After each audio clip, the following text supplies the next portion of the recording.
What up, though? It's the word. You see the title. Let's talk about it. But before we do that, do me a favor, hit that like. And if you know, hit that subscribe. It's free to you, but it means a lot to me, right? So I wanted to talk about don't let the clout monster get a hold of you, right? You In today's era, everybody, not everybody, but there's a lot of people who doing things for what they call clout, crazy things. Um, especially given the internet giving you the opportunity to reach a lot of people. People do a lot of crazy things for attention. That's really what it is a form of attention. People praising you, I guess. Or sometimes people don't even praise you; they just come around, to hate on you. But it's still attention, right? Your name buzz.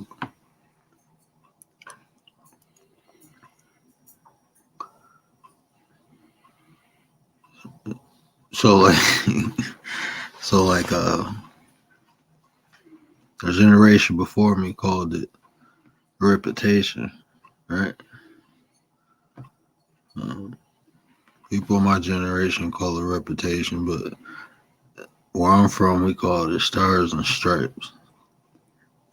And now it evolved again into what we call clout. The reputation was what you was known for, what you was respected for. And when it came to street, that applied to street things. In my generation, it was more um, people. It was about who you can touch or who you touch. Now it's like um, are you willing to sacrifice your future? Like the microwave society we live in. What up, Kalani?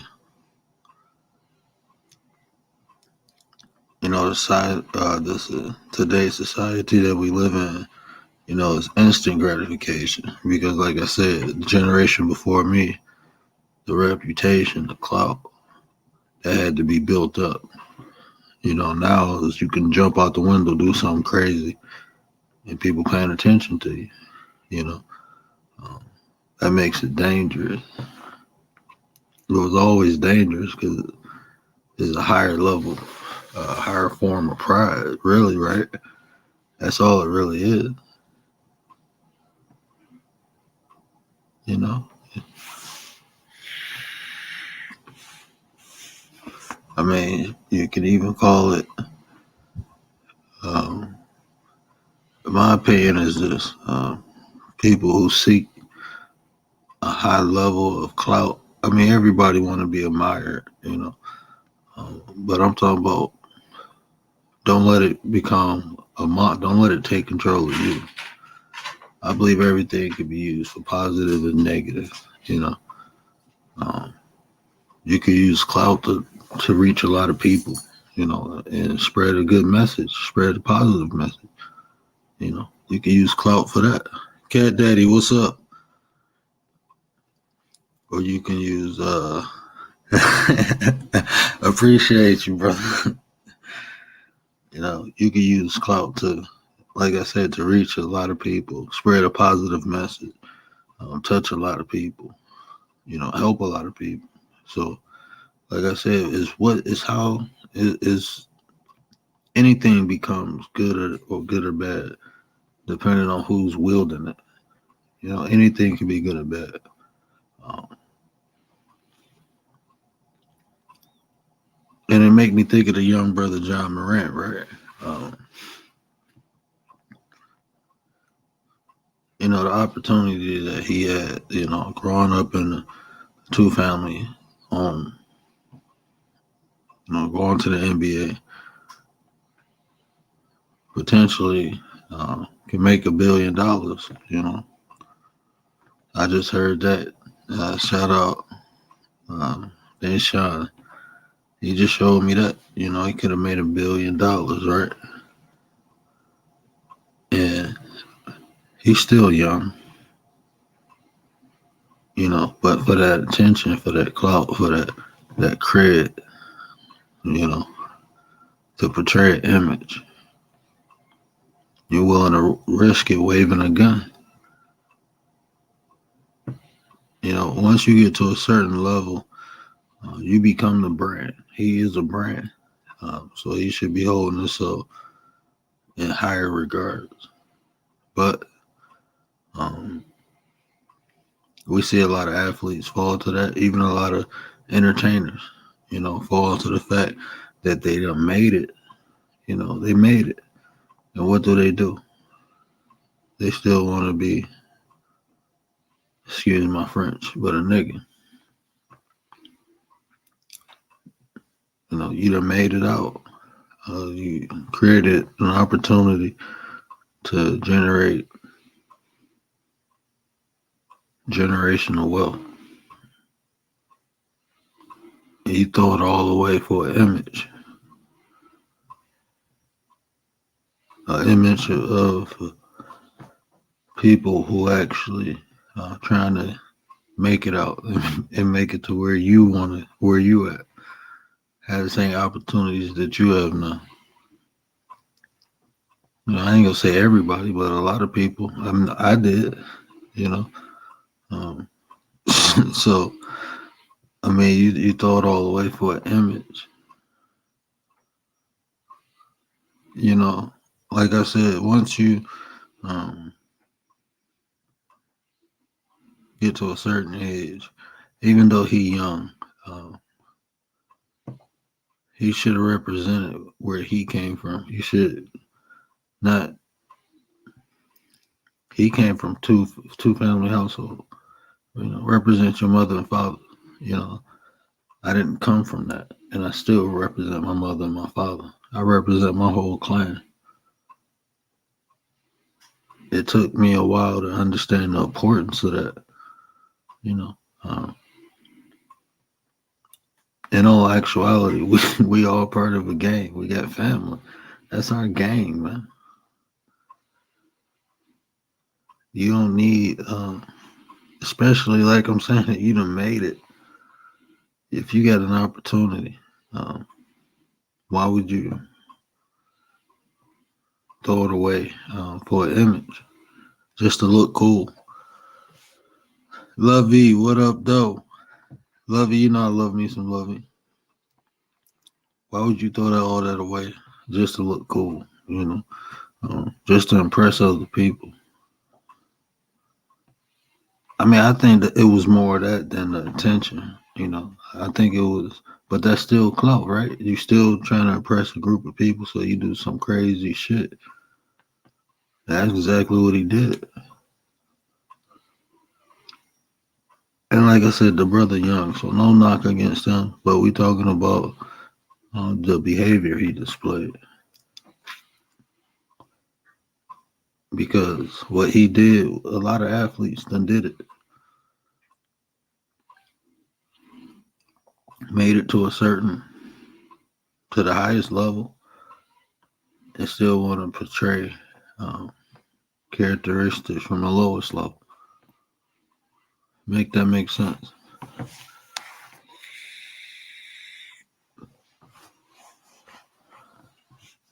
Make that make sense? It's the difference. Like, I'm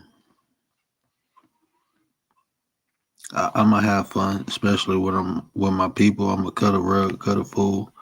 I'm gonna do all that. But when I'm outside, I'm gonna conduct myself as a professional because that's what I am. I come from royal bloodlines. It is what it is.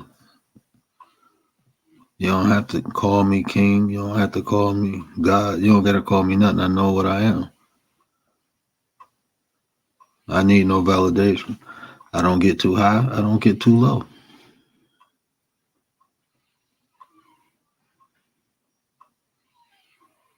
That's just me personally.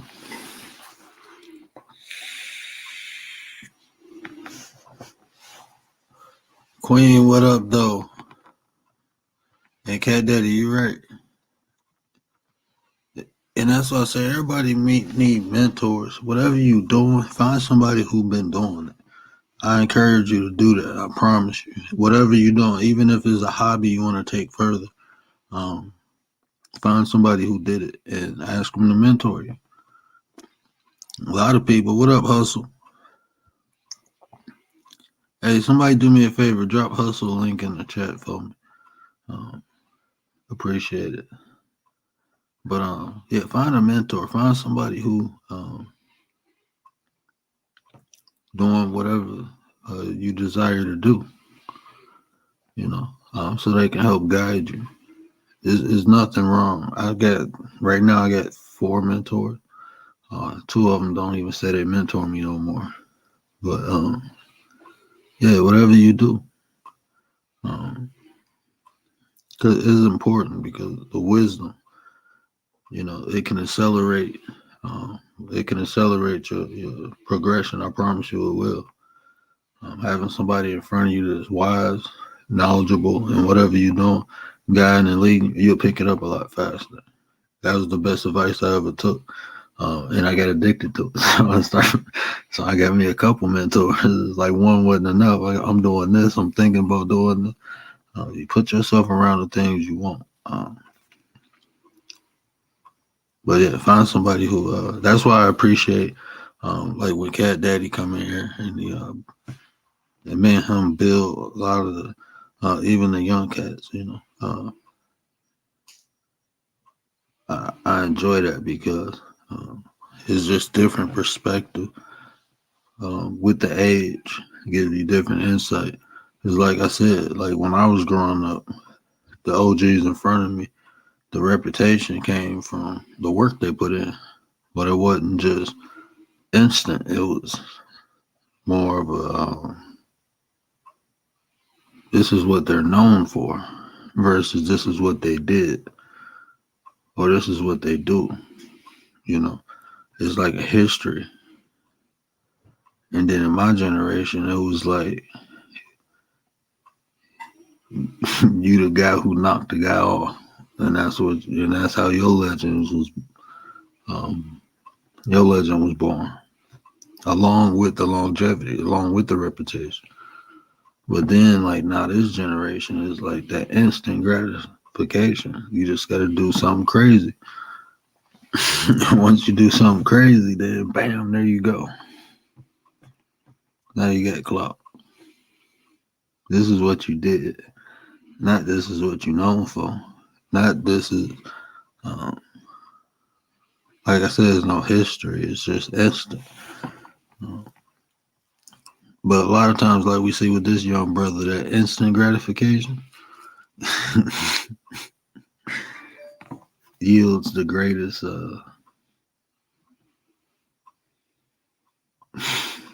punishments. If this brother had a chance to make $1 billion, uh, they decided to part ways with him. I mean, look at the Ray Rice. Ray Rice was he. He did what he did, but his career was over. So hopefully he can bounce back from it and learn and prosper off of it. That's what I hope. What up, Val? That's what I really hope.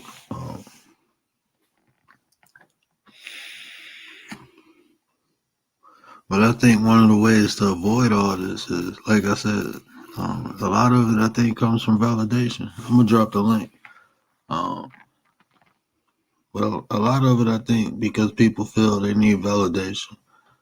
You know, a lot of it I feel is low self-esteem. And then a lot of it is just general attention seeking. Sometimes people, and that can be a drug. Especially if you don't know how to handle it. Some people finally get attention in their life, and um, don't know how to handle it. And a lot of times, you know, they do some extreme stuff and think people love them for it, and they just really watching the show, waiting for you to crash out. Yo, bro, what up? What up, though? Yeah, Welcome to the show, bro. thanks, bro. Yeah, I was following the story, and now earlier tonight something new popped up. Well, the club that he was flashing the gun in, the Colorado State Police Colorado Police is involved now because they're trying to say that he shouldn't have been brandishing a weapon in that club. It shouldn't even been a gun allowed in that club. And now the NBA got it's a policy that the NBA got that while you're on travel with the NBA to play in other cities or in your city while you working, you cannot carry no gun, whether legal or non-legal. So this some shit that might that could possibly I don't think it's gonna happen, but could get him kicked out the league, bro. And Woj, he's a credible sports reporter, and a lot of them said the same thing that once LeBron retired, they were setting the table for John Morant to be the face of the league, bro. Um, that his potential because of the salary cap and risen and because of inflation, this nigga is expected to make well if he would have with a good career expected to earn over $1 billion in endorsements and contracts before it's all said and done before the age 35. And it got to be mental illness, right? In the black community, a lot of mental illness go unchecked. There's a lot of us that have mental problems and don't even know it. But other races, they do preventive maintenance on their mind and mental illness, like how we do on our cars. Every 3,000 miles, we go get an oil change or a tune up every 6,000 miles. Well, other races, especially the Caucasians, that's how they do with their physical health and mental health. It's something about the African American man. We slack on our health, period. Our regular health and mental health. We don't find out something, you know how it always happened. We'll spring our leg playing basketball, had to go get an MRI, and that's how we found out we got a tumor somewhere growing. We don't, so a lot of this shit going back to John Morant has to do with mental illness. You know what I'm saying? Because think about this shit. I'm gonna land my plane on this. If somebody told you, look, I'm gonna give you two options, right? This option A is to become the face of the NBA and to earn over $1 billion that you're gonna be able to retire with around age 35 and live the rest of your life, or we'll take that away and give you street credibility and have everybody in the world believing that you're a crip and that you shoot guns and all this shit. Who would ever take option B, bro? And Now, that's what he's doing. He's taking option B with he and it's crazy, bro. He just don't know how much of a fucking coon booger he looking like to us. Ja, if you just so happen to run across this broadcast, we don't believe you. You need more people. Bro, stop. You cannot convince us you're tough. Okay? now, check this out. Now, I laid the way I did because I knew you was gonna pop up, right? Um, so that I wanted you to hit on that mental illness part. So I'm a big component of Dr. Francis Cresswell Weasley. You know who that is? The I think author. I heard of him before, but I'm not too familiar with him, no. She's the author. 1 second, Kalani. I'm about to introduce you. I apologize. I just wanted, since he said that, I just wanted to hit this real quick. Um, but she's the author of the ISIS papers, and she talked about post-traumatic stress. I mean, post-slavery Mm-hmm. stress disorder. And what you saying, like I said, people want to be, even though you made it out the hood, you still want to be a nigga, and that's part of um, the deep rooted subconscious programming that was done to us. So that's a form of mental illness.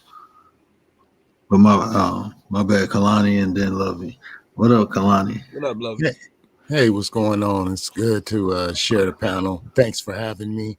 Salute to you, Lovey. Salute Words. Salute my man Fax. This is my first time Nation. with you. You can call me With you, Nation, Fax. bro. I hate that Oh, name. Nation, That's Nation. This is why I my call first you. time on the panel with My you. bad. Cowboy Muse, Sleazy, what's up? Looking pretty, Salute to you, Lovey. Lovey, man. Salute to you. Thank you for what you're doing Lovey, with the lovey, lovey, Y2K lovey, show, lovey. man. Thank you for what you're doing out there. I'm watching you work, and you're putting a lot of detail into it. Thank you, Lovey. Lovey, lovey, lovey, lovey, lovey. Hey, I just wanted to hit the panel. I'm high right now. I don't know what to say. You ain't gotta say nothing, lovey. You do what you do. Hey, yo, I want to say one more thing. It's crazy because uh, I heard this on Gilly and Wallow $1 Million Game Worth of podcast. Gilly said it. He said that a lot of these actors, rappers and athletes, they never been street none of their life because they was too busy from a young age perfecting their craft. I heard Ja Father say, T. Morant say that he had him in basketball since like age 6 or 7 and kept him busy in leagues, and so he didn't have time to get in trouble. But they say once they get the millions, then they want to buy into gangster life. They want to buy their way in, Hmm. like how Chris Brown is a paid blood. He paid to be a blood. Like, what the fuck? You know what I'm saying? Shit is crazy. Street niggas in the hood don't even want to be hood. Ja, you want to trade? You want all my fucking criminal? You want my fucked up criminal record, nigga? Whereas though I got a couple felonies, they look at me stupid. I can't even tote a gun legally. I can't go to certain countries, get a passport to go certain place. You want to trade with me and give me your status, and yeah, you can have my little bit of street credibility that I built that I wish I ain't had. I would love to be a square worth 200 million currently, and the potential to earn over $1 billion by the age 35. I would love to, my square ass would be smiling in my sleep. Chicky, chicky, chicky, what up, though? Yeah, and I agree with you too, Cat Daddy. I wouldn't, but I think that post traumatic slave disorder is deeply rooted in us. I think that's why we, like I said, why we feel. Um, I think that that's part of the programming. Us, I don't want to use the term savages, but um, conforming to a lower form instead of. Um, at the end of the day, we all know we civilized the world. You know, we went into Europe and taught them how to bathe. You know, we gave the world um, art, music, science, math, uh, language. We gave all this to the world, and now we, for some reason, don't believe, how don't know how great we are, or how great we can be, and we conform to a lower standard. Um, and I think it is a programming we got to unprogram. You know, we got to see ourselves as not even kings and queens, but uh, essences of God. If anything, if you believe in Christianity, did God not blow His breath, His essence into Adam to animate him? Is that not the seed of God? Is the kingdom of God not within man? Are we not an extension, as Jesus said? So, I mean, we trying to be something that we told instead of becoming what we are. That's just my opinion.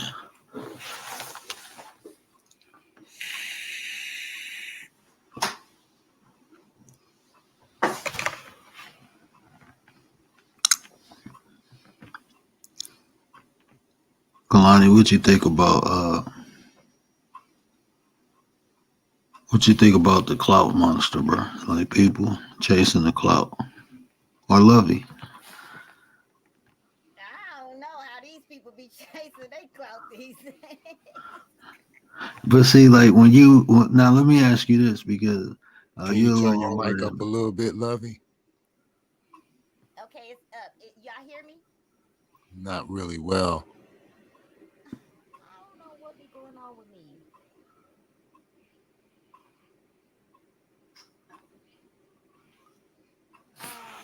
If y'all don't hear me, I'm gonna have to call administration.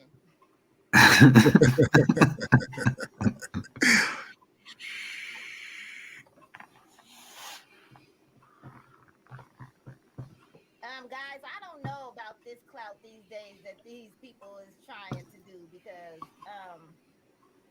it's all type of ways you can make money.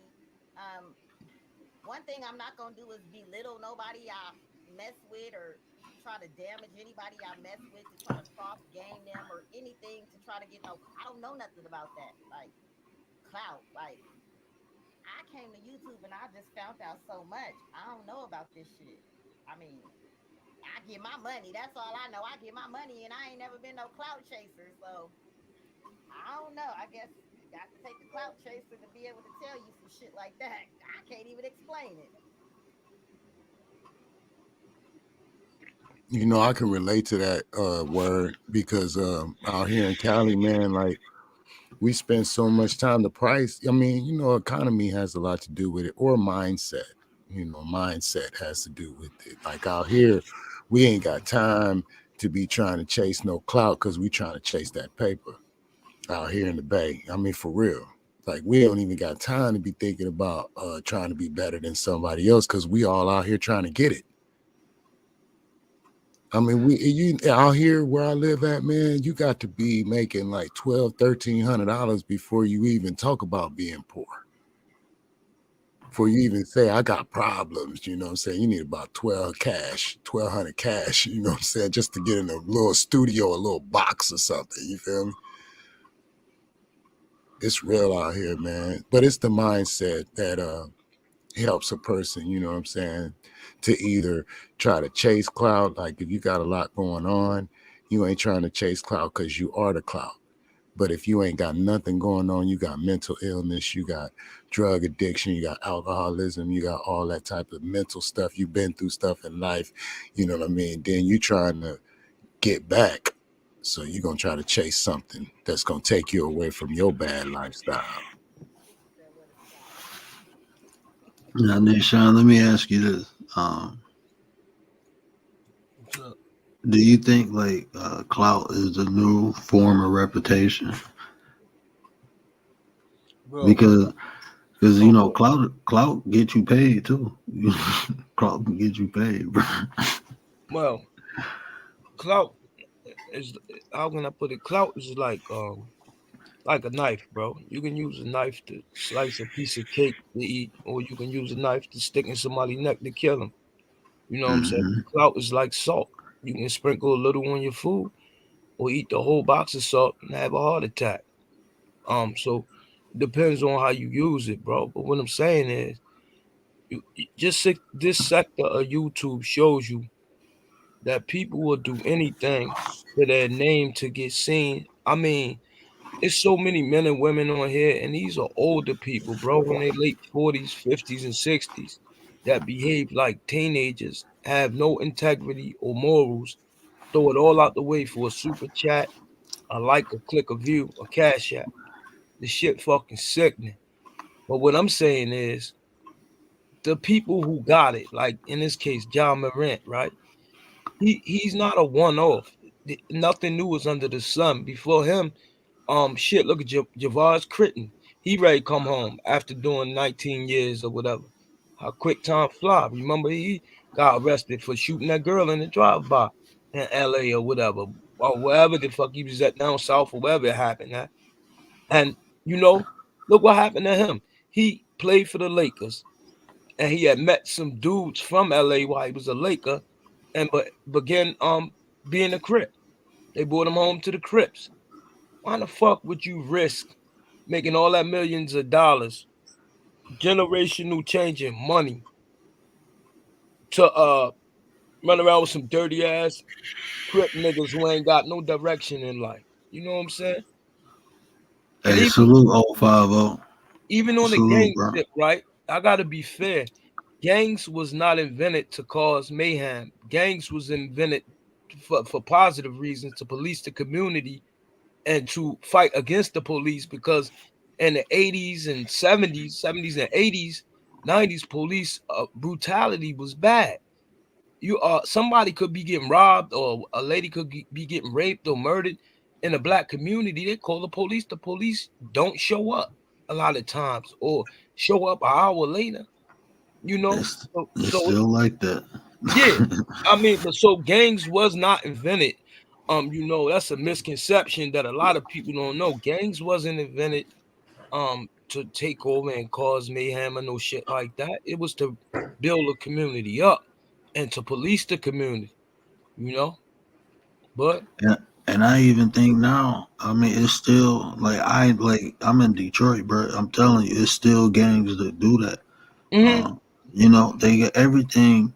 Like I said, everything have a positive and a negative. I mean, it's because of gangs. Some areas, it might be crime, but because of those gangs there, uh, the crime is literally cut. That's just like taking Saddam um, out of Iraq and look what happened.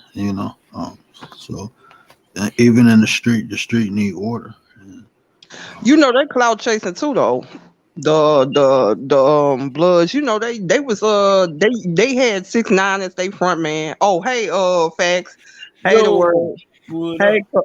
Kalani. Hey Hey, lovely. salute. Hi. They had what about what's up the word? They had who they had to say they used 6ix9ine for their front man at first. Then they used Cardi B. Then they'll take anybody, any Mhm. celebrity that want to be down with them, and they can like prop them out there to get their name out there. They trying to do business too, so they using people to get pushed forward too. So they some real clout chasing them to me. That's how I Mhm. feel about those guys. But then I could say it like this too. Look at BMF.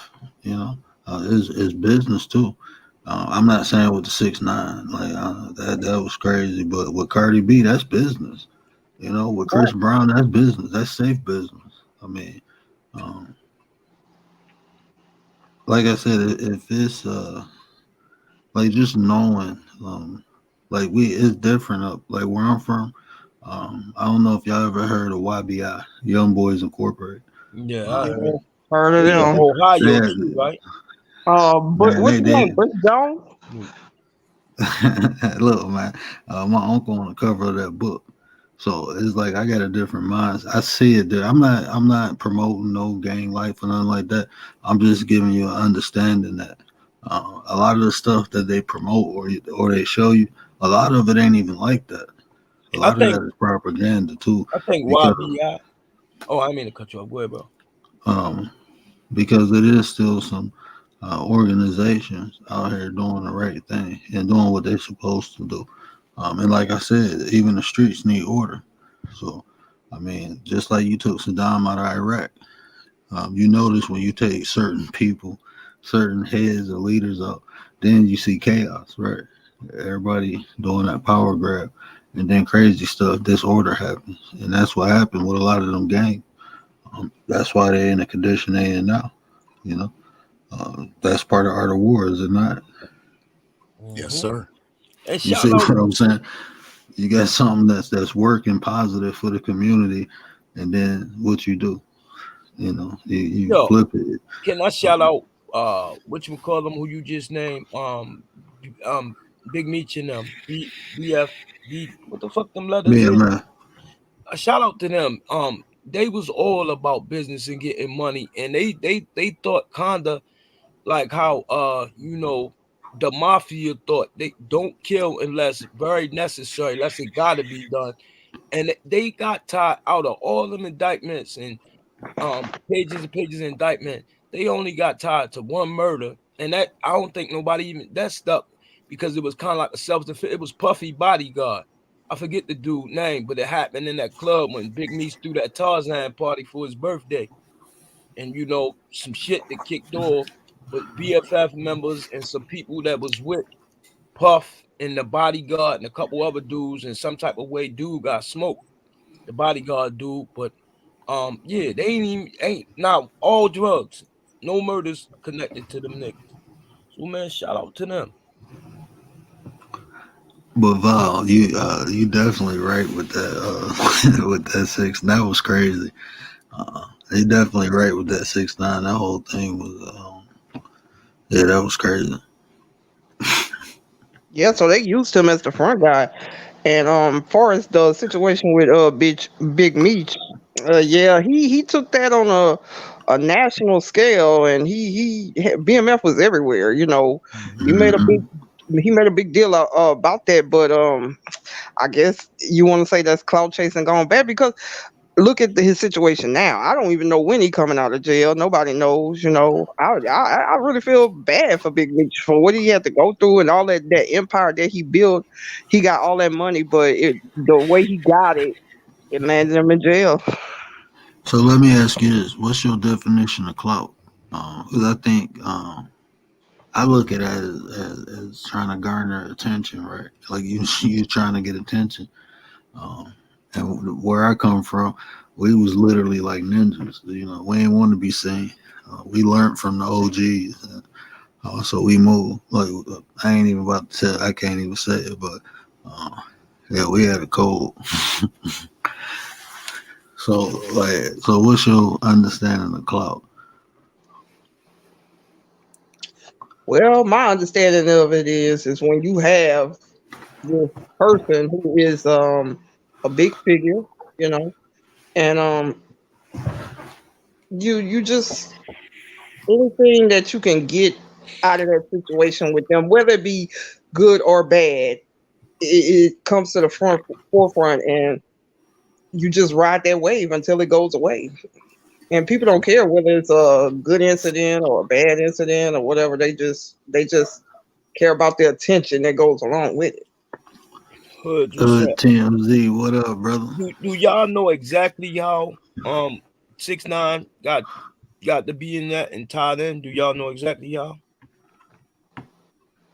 If y'all don't know, I can run it past you real fast. The Hey, dude Shotty oh, Shotty 6ix9ine was already rapping and shit. He was a dishwasher at a restaurant and sleeping from house to house. He was a dirty little Mexican nigga from Bushwick, Brooklyn, or whatever.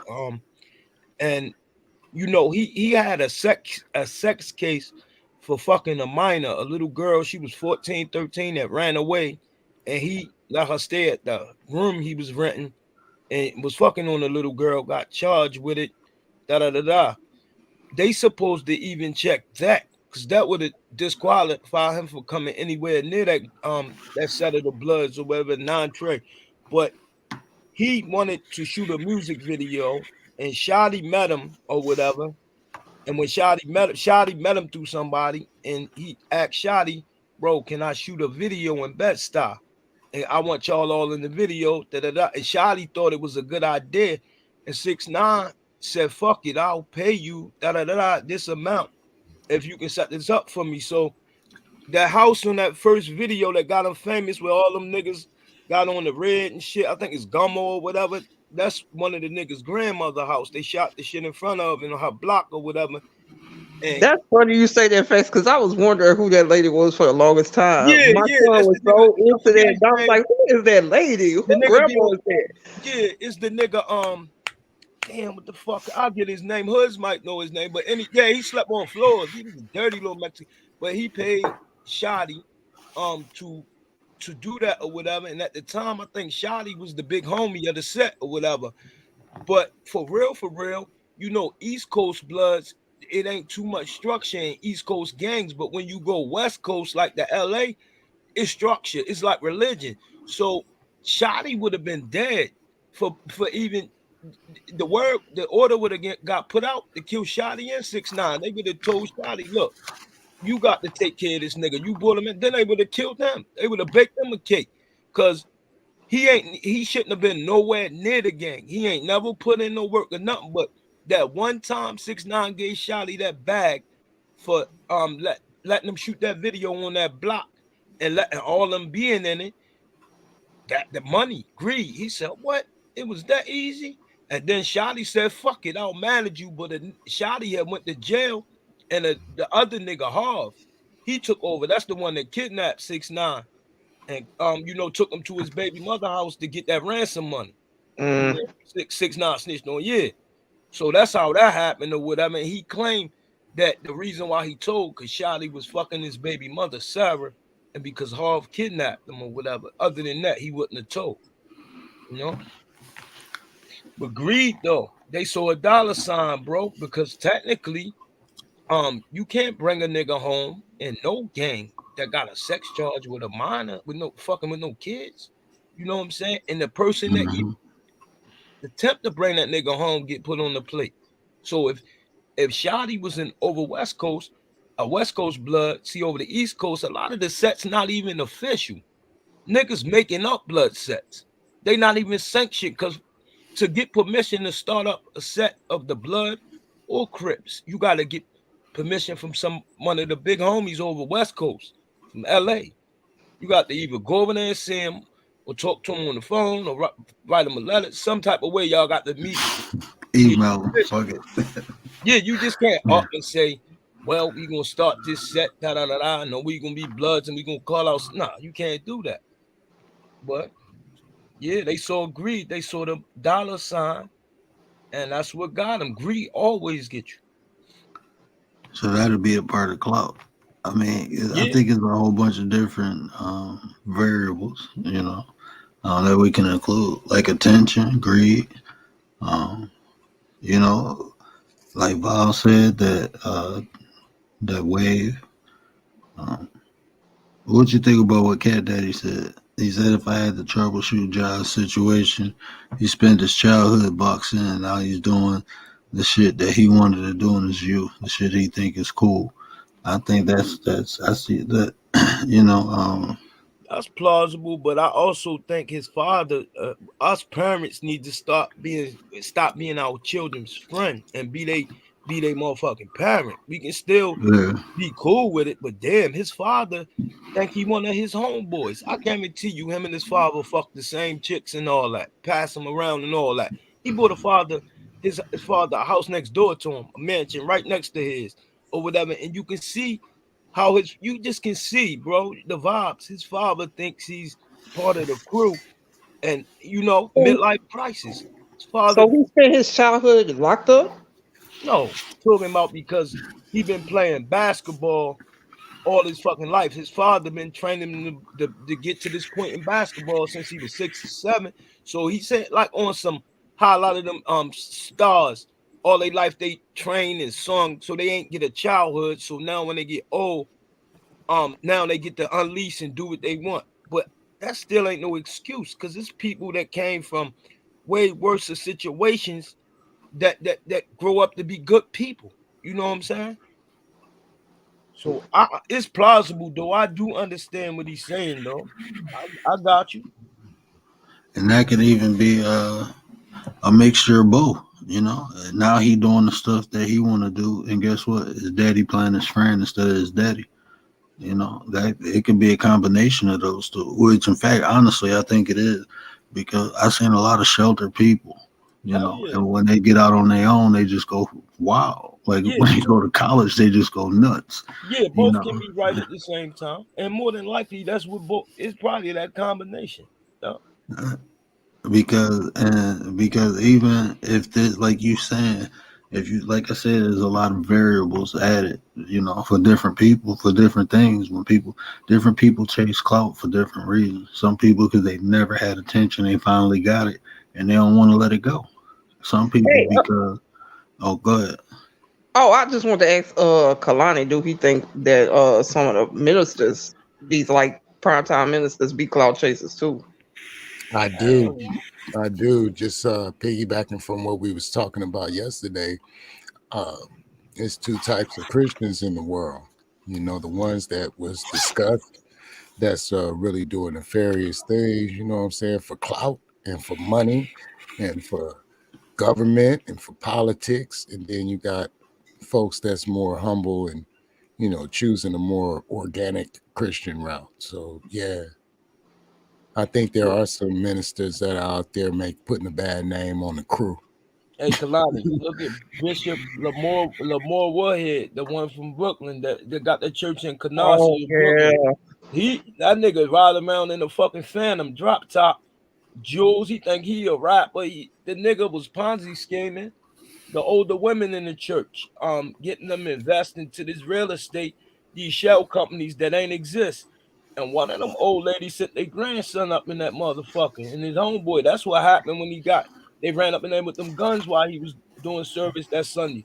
One of them old women's grandsons heard about how he took their money and said, you know what, we gonna run up there and get that back for grandma. Know what I'm saying? Yeah, Nation, I feel like, Fuck, you my ever heard about somebody while they church going on? Ain't no movies. You know what I'm saying? You yeah, I be feeling that way about these pastors that Oh are my like god, that are putting a black guy in the Christian game. I mhm, just I feel the same way like gang members actually. mhm, bro, I I almost mean, for spit my real, like coffee out. I feel like, man, for real, I be wanting, like, when I see Ponzi schemes or when I see Christian leaders mhm, moving in politics or in a way that's not biblical, or when I see people, trying to use money, trying to get mhm. money and flossing and all of that stuff that, it makes me feel like a person like I got robbed or I got slapped in the face or something like But that. but let me tell you this too. Christianity is the Catholic religion. That's who created it. The Catholics created Christianity, and you have to understand that religion is a government in Christianity. Um, but I mean, it's they shit. Honestly, I mean, you have to go back to the Old Testament to identify with the African lineage. That Christianity, that ain't. That's a trick, bro. It's a trick to keep y'all away from Judaism. I promise you, bro. I can show you. Everything is almost backwards in there. Think about it. You know what's crazy though? That dude I just was talking about, a Bishop Whitehead, right?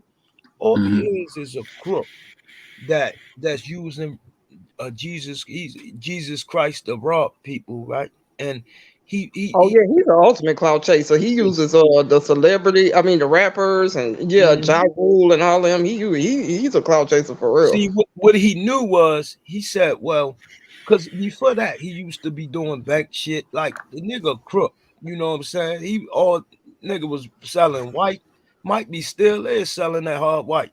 But I know like he's known all around.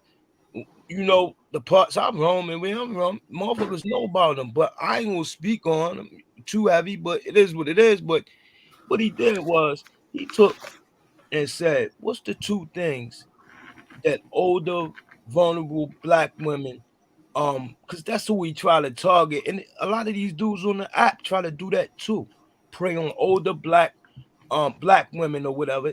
You say, well, the believing in God and needing somebody to look up to. See, with us black people, we always looking for a fucking hero. We always looking for a leader or a hero, and that's what the man knew. And he said, "What I'll do is take and throw a little bit of Jesus in it with a little bit of my swag and da da da da." Before you know it, like Jamal Bryant, when he was the pastor at the big church in Baltimore, that mega church, he was fucking damn near all the women in the church. He got a 24-year-old girl fresh out of college, pregnant, right under the nose of the first lady, his wife. Why she's sitting in the pulpit with him, you know? And he said he Yeah. was so embarrassed he wanted to kill himself. You know what I mean? But And yeah, Cat Daddy, I wouldn't tag Ja with mental illness. Um, but collectively, I think a lot of melanated people who are in the America suffer from post traumatic slave disorder. And me personally, I would consider that a mental illness because it's something we suffer from that we don't even know, that a lot of people not aware of. Um, we still mentally live in the conditions as slaves. You know, we stuck in that survival mode way of thinking versus living. You know, that's why we don't plan for the future. That's why we look for the instant what we can get now. We don't try to build. We take from one another. We willing to hurt one another, and we don't do that to nobody else but us. Everybody else we friendly with. We don't do We preventive maintenance. docile. I'm not even gonna use the word friendly. I'm gonna be honest. A lot of black people are docile towards white people. Are very docile. I'm just being honest, and that's part of the post traumatic slave disorder. Um, it's not the fact you don't look at them as a threat, but you actually look at them as an authority figure. That's why you docile towards them. Shit, That's even the black woman, right? I did a show about that long time ago. How you could have a woman at home that you say, baby, can you make me a sandwich? I'm hungry. I'm tired. I don't feel like, oh, baby, can you do this? She'll roll her eyes. She might do it. She gonna give you a little attitude, but then she'll go clock in at her job at 8 o'clock in the morning, and her white boss, Bob, tell her ass, hey, Shanika, I need you to go up on the fifth floor to accountant and get that whole stack of papers and come down here and file them. Yes, boss. Chum, and it ain't even got nothing to do. One woman said it's because the boss is paying them. Well, that ain't it. It's because women respect power. You know what I'm saying? A lot of women, well, most people respect power, but women are definitely enamored by power. Just the thought that this man controls your livelihood, whether you bring a check home or not. It does something to a woman mentally or whatever. And I seen it with my ex. I used to go up her job and sit sometime and talk to her or wait an hour before she get off, whereas though I'm still sitting watching her work. And she so yes sir and no sir to our boss, and he tell her do something, she breaking her neck to do it. I had to talk with her. I said, damn, I'm jealous. I said, what the fuck? Do I gotta become a boss at your job for you to have that type of respect for me? I said, you just should see like a deer in the headlights with this white dude. She and it don't got nothing to do with that paycheck neither. Miss me with that bitch. Cause the money out the way I spoil you, I tell I let you keep your check. I pay your bills and mine. So there ain't nothing about no paycheck, bitch. Oh nah, because da da da. Then she came on home and admitted it. She said, "You know what? You got a point. Now I see what you're saying." I said, "Yeah, I know you do." But then you offered to pay up and come with that money. Yeah, well, when I- when I'm Cali King. What up, brother? when I'm with a female in a relationship, if I can't make her life comfortable, I ain't gonna even fuck with her. I tell it straight up. Let's be friends with benefits until I can get my shit together. I'm not fucking with no girl on no struggle tip. I gotta look like you can't struggle and be in love at the same time. That shit don't feel good. You know what I'm saying? Well, it's But good then, to hear your opinion, facts, because I know I done heard you a lot on the internet, and you know. Oh, thank you. Thanks a lot. I appreciate you. you got the other spectrum too. Look how the black male submit to the white female. I can give you the same Mhm. scenario, even worse. It's some uh, black males. They get with a white female and they just dog the shit out of the black. They get with a white female, start dogging the black female. Like, bro, you came out of that. Not only did you come out of that, that's your mother, your ancestors, your people, your elders. You know, black man. When you look at beauty, a lot of them, look at the white female. Is indoctrination on both sides. And that's why I say you become docile. You look at these people as authority figures because that's how you've been trained. Even when you say white, I bet you can name me at least off the top of the head 10 things that's positive with the color white associated to it. But I bet you can't name me two things that's positive with the color black associated to it. So it's already programmed in your subconscious what is good and what is bad, what is beautiful and what is ugly. What is right, what is wrong. It's already is built into our subconscious to go against one another. Um, and that's the mental illness part I'm talking about. So I mean, I wouldn't disagree with what you said, but it's on both sides, you know. Hey, I'm glad I was on mute. cause y'all always know I always say some stupid shit. I just was like, hell nah, we got black niggas up on this motherfucker coddling these white bitches. You see what I'm saying? Like I said, look, I tell you this, and my wife is right here. You know what I'm saying?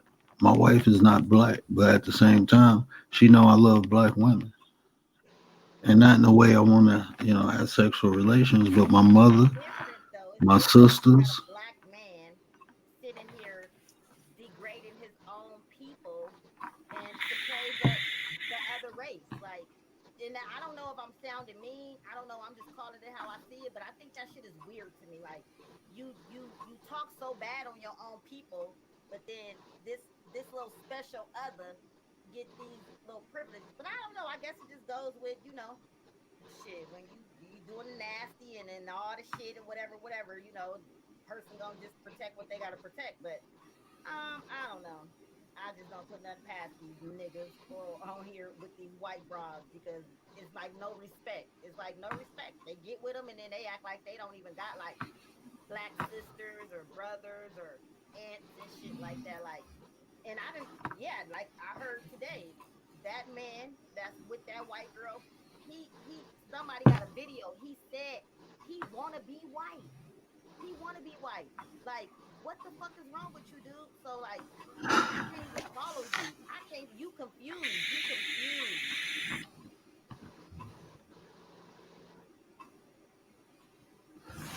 I say I don't know who you talking about, but that's fucked up. You should know who I'm talking about. You be on these YouTube streets. Shit, I know lovey ass don't be hitting all these goddamn corners. I be everywhere. I said that's what my nosy ass get. I know. I ain't been nowhere today. I had the kids. I think I stopped in Rich in the morning, and then after that, I had the babies all day bouncing around. So yeah, Lovely, what you doing? Huh? What you over there where doing, Lovely? where Making earrings. where Nashawn go? I don't even know why this dumb ass back screen is on my damn. See, this that shit that I did when I was fucking around with my stream yard. I don't like this dumb ass shit that's back here. My little background. That shit's stupid. I look like a robot. Oh, okay. Drop the link back in case bro want to come back up. But yeah, I think the clout. And see, that's why I say I don't get too high and I don't get too low though. Because like I said, I had attention before. I think a lot of times, people just never had attention. And they, as for what up though, that's lovey. That's my lovey. But and then like even saying stuff like that, I think that's. I mean, even if you believe it, it's just some stuff you just don't share. You know, and when you do, it's like why? Because it's gonna get attention. It's gonna get people talking. So I think that's cloud chasing. Um, Yeah, well, we know people on this app that done started their whole career that way. Some things, like you say, you should just keep to yourself, but they do it for attention, and then with attention, it goes from there. So and see, like I don't think cloud is bad. I just think it's how it's used. You know what I'm saying? I think you can use it, like I said, to reach a lot of people and do good things with it. Bring awareness to something. People paying attention to you. That's basically what it is attention. People got their eyes on you. People talking about you. Your name buzzing. That's what I said. A lot of times, I can see why it becomes addictive. You had that one boy. It's people who did YouTube videos and they murdered people for clicks and views. You know, so even something that extreme, it becomes a drug, worse than a drug. Miss Queen, what's up? Yeah, when showing out goes wrong, Cat Daddy. Like I said, it's people who, even think about, there's people who um,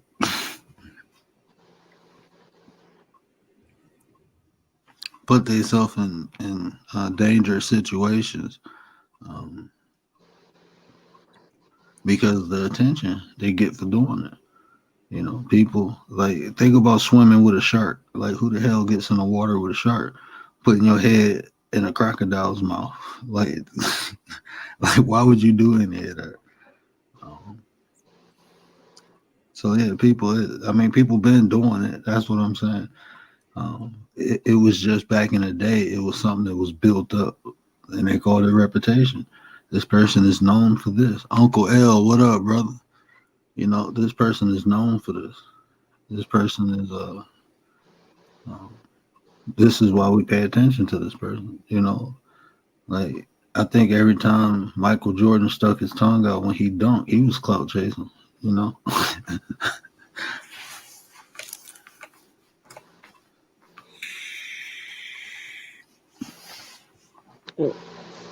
You thought he was cloud chasing when he stuck his tongue out? yeah. Why you sticking your tongue out the dunk? What is you trying to lick? Like, what is you doing? You feel me? Like, what is you doing, bro? Why is your tongue out your mouth when you flying through the air? You ain't clout chasing. You ain't saying, "Look at me, watch what I do." I mean, that's what That's I'm funny saying. because that never became part of the Jordan logo. You should. I love you over there cracking up, but but that's what it is. I mean, it's been clout. People always been clout chasing. It's not new, you know. It's just to garner attention. It's just now the extremes people are going to do. And like I said, um, the verbiage evolves as you know different generations come up. We call it reputation. They calling it clout chasing. You know, they calling it clout. I say clout, but like I said, it's always been there.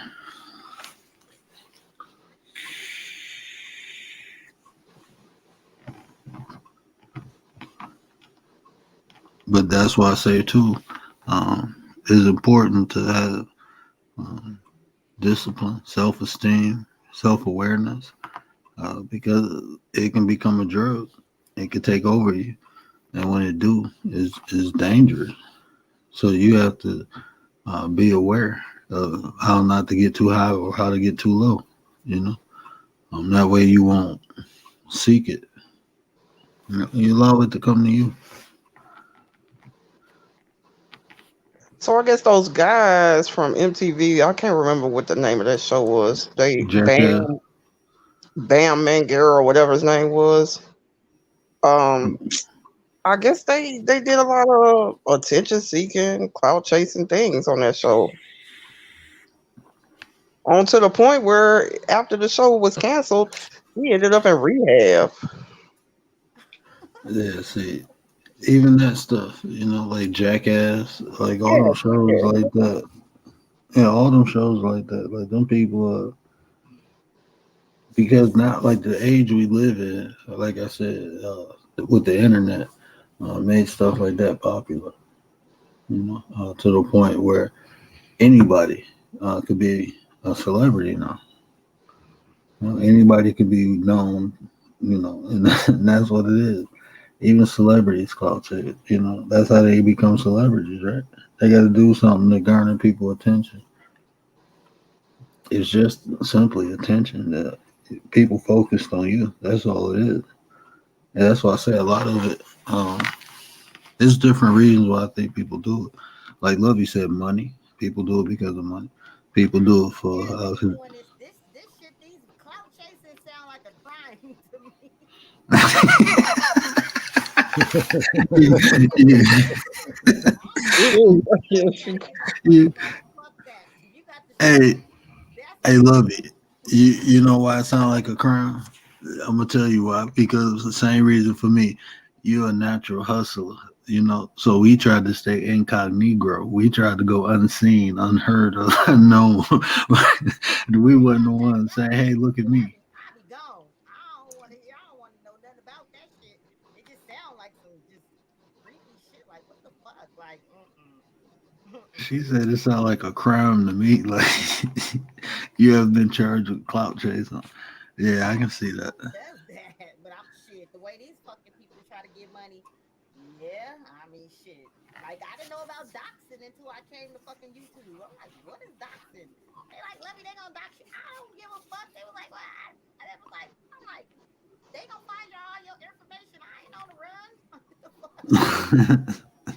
Yeah, they go too far with that doxing. Yeah, that shit is weird to me. But that's what I'm That is saying. very If irritating. you doxing, I don't even want to fuck with you because that's like a low blow. Like that's a low blow. I wouldn't even wish that shit. If I knew anything about an enemy or somebody I didn't like, I wouldn't want to put their whole family on the internet. Like, what am I gaining from doing that? Hey, you know what? I'm gonna be honest. Like when I first started going in everybody's chat rooms, I had my real name profile, and then I'm watching like, oh, this shit look crazy. Hold on, let me go make up a persona. Like, like this shit kind of crazy. Like I thought it was like Facebook. You know what I'm saying? Like, no, it's some weird people on here. I guess Facebook is not public. I guess you can make because my account is on private, always has been. But it's like more people I know or associate myself with versus just opening myself up to everybody. Like, nah, there's some crazy weird people on here, man. It is Um, really weird. And then I be thinking about shit like you really have like I've been met some cool people on here, but yeah, you got so many people that do so much fuck shit. It make it hard for you to want to trust somebody or deal with somebody because backstabbers is all around. The snakes slither. I'm to the Facts. point now to where I just gotta act like I'm sharp and I know how to pick them. You know what I'm saying? Everybody not for me. Everybody not for none of us. You feel me? But it's like these days and ages, you gotta like pay attention to like who really want to be for you and who against you. And you know how they always say it be the closest people to you that will fuck you. I mean, that's like a real statement to me because I have like it hasn't failed me yet. Like that's crazy. Like people, I be like thinking they cool and all this and that. Nah, motherfuckers just be with that fake shit and it's crazy. Like, don't be around Lovey trying to come up on doing none of that because I'm the type of person. If I eat, my whole fucking team gonna eat. It ain't no picking and choosing. It ain't nobody better than nobody. I might got a big fat friend over here and a little friend over there. I'm gonna still treat them the same. But you can't find that shit these days. You can't. Nope. Jealousy is real. And I be saying to myself, like, I don't want nobody to be jealous of me. Everything I started my whole fucking business off of $50 fucking. $50. So can't nobody tell me shit. Don't say what you can't do. Don't say what you can't do. Flip your little couple of dollars you got and turn that shit into something if you know how to count your money. I'm just saying, my little $50, I got a whole motherfucking business. and see, that's why, like even on here, it's crazy because, like you said, there's a lot of cool people on here, and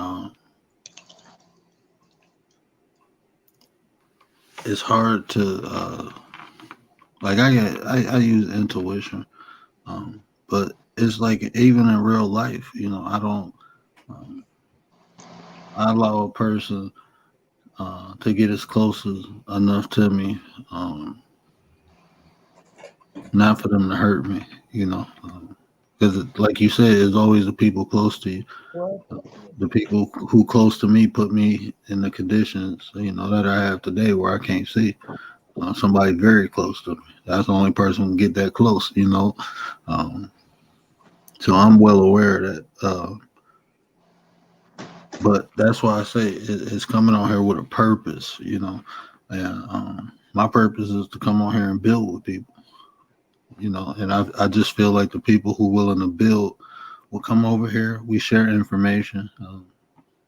We trade ideas, perception, and hopefully we can utilize them, or bits or pieces or even fragments we can take away and incorporate it into our life, and it help us. You know. What is today? Today, Monday? Your Yep. word on Friday. Let me see. On Friday, I'm gonna hit your panel so you can do your giveaway. And it's gonna be all on Levy. So you can get I don't know how to do that shit. So however Oh, they for do it, real. five people, five people. And it got to be five people that don't think that Lovey gonna be doxing them or doing none of that. If they got a PO box or whatever the case might be, then it is what it is. But I've been fucking with you long enough for it's about that time for me to start supporting your channel. And when I'm my own boss, I can do that. That's That's So what's why I up. said I love That's my what's up. lovey. I love me some What's lovey. up, man? That's positive, man. That's So what's we up, man. going down. It's going down Friday. We doing a lovey giveaway with the word. That's what we doing Friday. I wish I know how to make banners. no, you've been doing good. Shit, you've been doing better than me. My ass be up all night. I was up all night doing this dumb shit that I got in my background. Oh no, somebody made this for me. Rich made it for me. Rich in the cave. He made that for me. Yeah, but I have a lot of backgrounds. It's just weird that I don't know. I don't know. My administration told me, Mom, you need to figure it out first before you ask for help. I'm gonna help the shit out of my kids. And so now I just be trying to do shit on my own. When I put that shit up, I thought I was everything. Now I don't even want that shit up there, and I don't know how to take it down.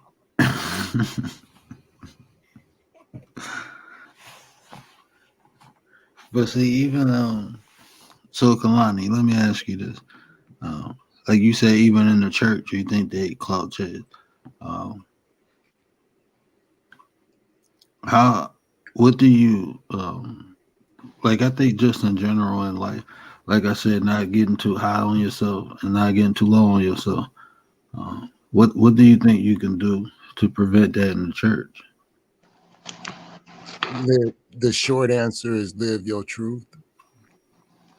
You know, like live your truth. If you are like we was talking about yesterday, you know what I'm saying? The Bible says that you should be hot or cold. So, when it gets down to it, if you're gonna stand for God and Christianity, then do it all the way. But if you're not, do whatever you're gonna do all the way. If you're gonna be a gangster, if you're gonna be nefarious, if you're gonna be all the way out there, be all the way out there instead of trying to be two types of people. But I also think it's financial word, you know. Just listening to the conversations, it's financial. If you got a lot going on, if you're the worker and you become the boss, then your thinking changes. You know what I'm saying? When I was working for McDonald's at 16, it was different when my boss moved me into upper management in a corporate business. Just the way I thought, when I had to do payroll, when I had to use the marketing budget, to build the business, I started understanding the difference between clout chasing and marketing. I've been in entertainment with Pops for 23 years, and we in the Bay, so we coming out the trunk, so to speak. You know what I mean? We're going around the different record stores, and we're going to smoke shops, and we're doing all these things and passing out flyers and selling CDs out the trunk, to get it, and Can I you guess. explain the difference, Kalani, for me, Mm-hmm. please? Mm-hmm. Cloud Between chase. Yeah, the cloud chasing and marketing is just the marketer is working hard to promote the business in a legal, moral, and ethical way. And the clout chaser is just trying to use the disadvantages of other people to prop themselves up. okay, so that's definitely not a good thing then. It's a terrible thing, like Lovey said, it seems like almost a crime. Yeah, that's what it would be considered. Yeah, you said the disadvantage. Listen at the words that you use. The disadvantage of other people Mm-hmm. somewhere like that's not good. No, it's not. But if your mindset is on that, misery loves company. But a lot of times, I don't think it is at the expense of other people chasing clout. I think you can do it. Like I said, Michael Jordan did it. Um, I guess if him sticking his tongue out when he dunking is embarrassing someone, but people have did it. Like if you look at YouTube, right, you got these kids shows. Like I'm only saying kids because I'm looking at it as my son is watching it. It's these shows he like watching with these kids just playing around with like 3D effects, like with the lava floor and like these big dinosaurs chasing them. These things got like 6, 7 million views, and I'm looking at it like, damn, these parents are putting their kids on TV playing. Are they not clout chasing? using their kids, to get all these clicks and views. They becoming rich off of their kids. Is that not clout chasing? Or But would that be marketing?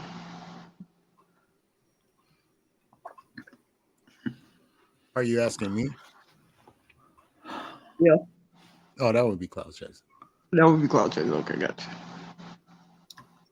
and the reason I say it's clout chasing is because it's like you're using you using your kid, you exposing your kid. Like we on this app, we see what can be done, and Yeah, now but you putting your kids on this app, and you're doing it for clicks and views because it's making you rich. The same people to be over here, they go to all these different places. Is an open space. And I seen some of the comments. Like a lot of these channels now turned their comments off. yeah, Yeah, I noticed You that too. can't comment. Like a lot of the kids channels, you can't comment. They turn them off. But when I first started watching it with my son, it was some nasty stuff in them comments. It was people saying like, "You exposing your kids. I'm gonna show you what you exposing your kids to," and it was some like people saying some crazy shit. You remember, you guys, y'all remember the '94 crime bill? Sorry to date myself. Yeah, yes, we do.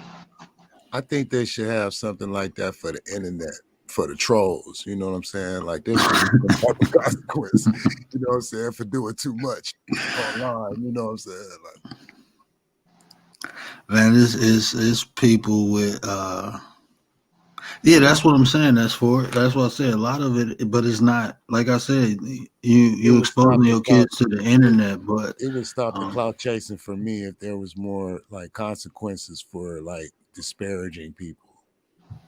yeah, I think I've seen a video in my feed where somebody was talking about that they are trying to draw up a legislation for more privacy That's what's up. um for the things that go on YouTube or whatever due to Like you YouTube. should have freedom of speech, but if your freedom of speech and disparages a person, especially a business owner or something like that, then you should have to pay some bread. You know what I'm saying? And then when it come out your pocket enough, you'll stop doing it. You'll stop going. You'll stop talking crazy online. If it come out your pocket, if it messes with your budget. Yeah, yeah, that makes a I'm, lot. I'm gonna say two things real quick. But as far as you're right, when it's with the kids, it's different. That's why I say it can be used in a positive way. Because, like I said, my son loved them shows. Um, so it can like clout chasing can be used in a positive way. And then what you said too, um, that's kind of touchy, you know.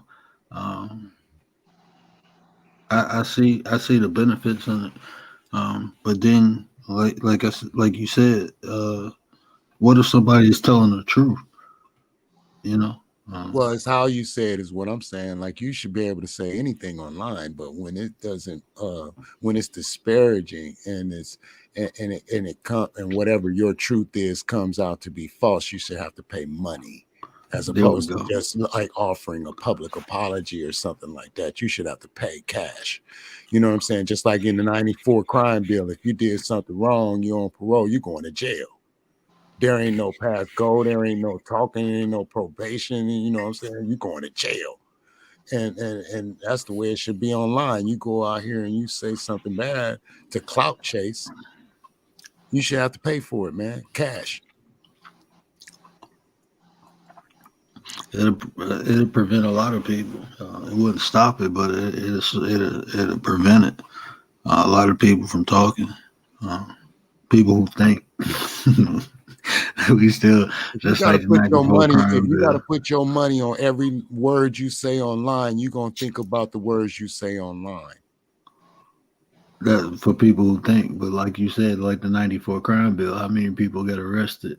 Well, How that's what I'm many saying. people How did many? that? I that mean, you know what it's gonna do for the economy. You know what I'm saying? If you constantly getting fined for saying dumb, reckless, being reckless online, what will it do for the economy? It'll boost the economy. You know what I'm saying? Because people gonna they're gonna say what they want to say, but hey, here comes those fines.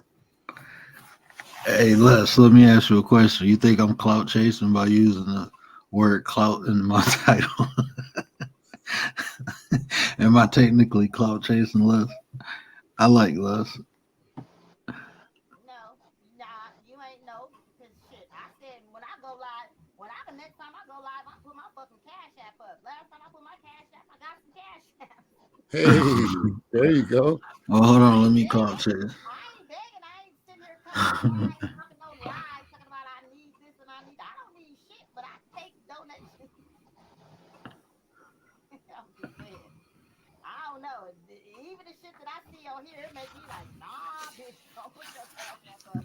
They gonna Oh, think hold you. on. Why you tell me put it up? No, I'm taking off. Fuck that. Me and shit, I ain't lying. I'm straight. Last week I made $150 off of Cash App, and I hear people talking about they don't even make that much money off of YouTube. I feel like I'm winning. Shit, the fuck? I ain't begging. I just put it up there, and people with common sense can use it.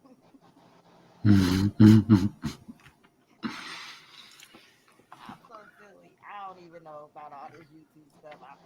Like I said, when I came to YouTube, I came to YouTube giving and supporting and doing all that. I didn't come to YouTube begging and shit. I didn't know what that shit meant with the Cash App. I didn't know. I didn't get Cash App until I came to YouTube. I'm asking my princess, what's Cash App? Mom need Cash. I said, I am cool. These people are something else. Hey, so Kalana, you had an interesting point with the marketing and the clout chasing. Do you think it's like polar opposites? Like you could put one on one end of the spectrum and put the other one on the other end, because marketing is more about the product Right. versus versus the person. Um, so I guess I can almost say that Michael Jordan sticking his tongue out was a marketing ploy.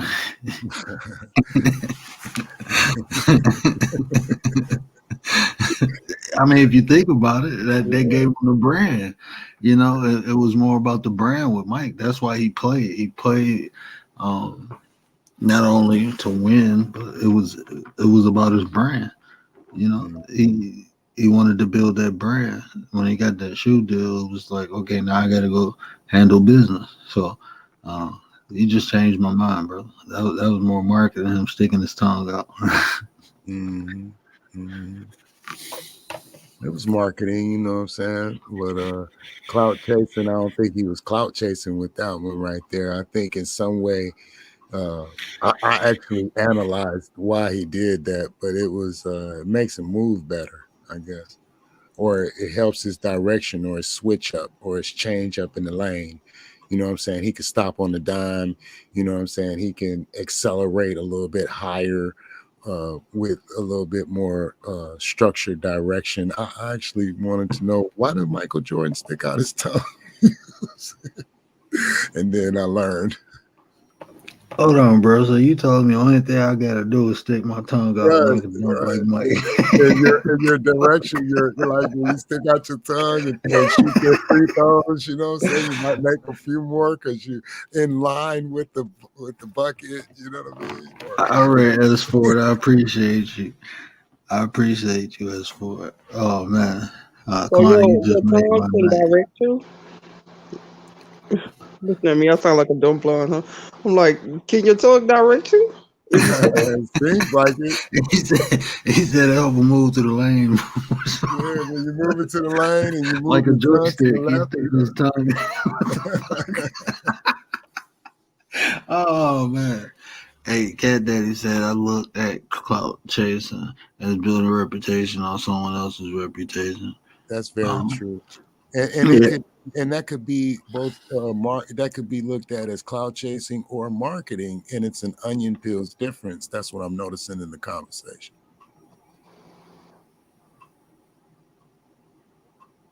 But like marketing, you associate that to building on I can see if you Right. For well, I example, guess when I worked for yeah, the fees, financial company, when I worked for the financial company, in order for me to move that paper, as they say in the financial world, in order for me to write paper, I had to accentuate the features, advantages, and benefits of the business. So comparable to the other right, business. for the customer, right? Like I had to show the Yeah, customer that our business and financial structure for them and what they were needing was better than whatever else is out there. So, the reputation of my company was used in order to for me to write this paper. Kalani, how long have you been doing financial management? About 20 something years. And it Oh gets wow. different. Yeah, and it gets different when you start dealing with the companies. You know what I'm saying? The financial companies that actually make the paper turn into actual cash. That tripped me out. You know what I'm saying? Because it's like it's a fight. Yeah, it's like a fight to get the people to deal with your company, but then it's a whole nother fight to get the financial people to get the money now from the people that just decided to join the company. I'm like, oh man, yeah. Unless I'm weak, bro. I didn't know this whole time Michael Jordan was using his tongue as a joystick to get through the yeah, lane but, and dunk, but bro. Let him fray up, down. Now I gotta watch his hey, videos to I'm see if joining he's. you, Lovey. I'm joining you, man. Oh man, So you said look. move that paper, hmm Well, writing paper, you know what I'm right? saying? Like, yeah, writing paper, getting your customer that was with one financial institution to deal with yours. So, you have to use the reputation of the business in order to, help them make a decision. So I guess it's cloud chasing off the reputation of our business compared to somebody else. So I guess that, the way I'm presenting it is kind of like I'm using the cloud of business in order to gain business. But if I'm using my business to put down another business Hey, with hey, cat. no nothing. You know what I mean? I guess that's just clout chasing. I mean, you just want somebody to talk about you instead of them, but there's no benefit. So Mm. Hey, cat daddy from the chat. What's the magic? What? Give me something that we can use to prevent ourselves from cloud chasing. Um, what is some a tool, uh, the ideology? What is something that somebody can use so they won't cloud chase? you know what I'm gonna say? Go get some money. Hey, that 304. Shit, that's a start. Shit. Shit. Ain't nobody out here fucking around for free. Y'all better get y'all fucking money and listen, get it together. Shit. So you feel like being able to generate your own money will prevent you from cloud chasing? Yeah, because you'll be busy paying people. You know what I'm saying? You got people that work for you now. You got an assistant that does your scheduling. You got to pay for that. You know what I'm saying? You got dental, medical. You know what I'm saying? All these things you got to pay. You ain't got time to be clout chasing. You trying to get money. You got to Queen pay the. You Hey, got to my pay the. patient said, Mom, what are you Ryder. doing over there? So you can really see it as a Hey, cloud that chasing as a bad, like I don't want to say evil, but it's not. I guess people who do it, they're not like you don't very usually. stable because Yeah, like they ain't got nothing going on. That's what I'm saying. right. Like cloud chasers ain't got nothing going on. They ain't got no mortgage. They ain't got no business. They ain't got no, they don't pay people. They don't do, what I'm saying? They just sit there and just clout chase. But see, like you said, learning to be comfortable in your own skin too. I think that's a big one. To prevent people from cloud chasing. Not getting too high, not getting too low. Not worrying about if people saying, praising you or not. I think a lot of it is validation. A lot of people never had attention. Now they're getting it. Not all of it, but I think a lot of it is now they're getting attention. um, and they feel like people look up to celebrities, and now you have the opportunity to get that attention as a celebrity. Somebody come on here, you get monetized, you the man. You know what I'm saying? Like, that's just what it is. Um, you get a bunch of subs. There's people watching you. There's a lot of people watching you, paying attention to what you do. Like, think about like when you was in high school in a talent show. The whole school eyes on you.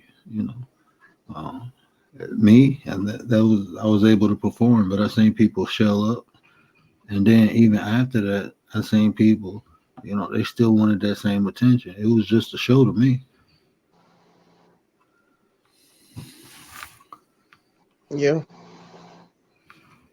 Ryder, what up, sis? But seeking validation is the root of the clout chase. I think a lot of it is because even if it's why do you even want the money? You chasing the money, right? Why are you chasing the money? Because when you get it, people you go flash it, you go buy shit, you go show people you got money. That's why do you do that? For validation. You know, I think validation is the root.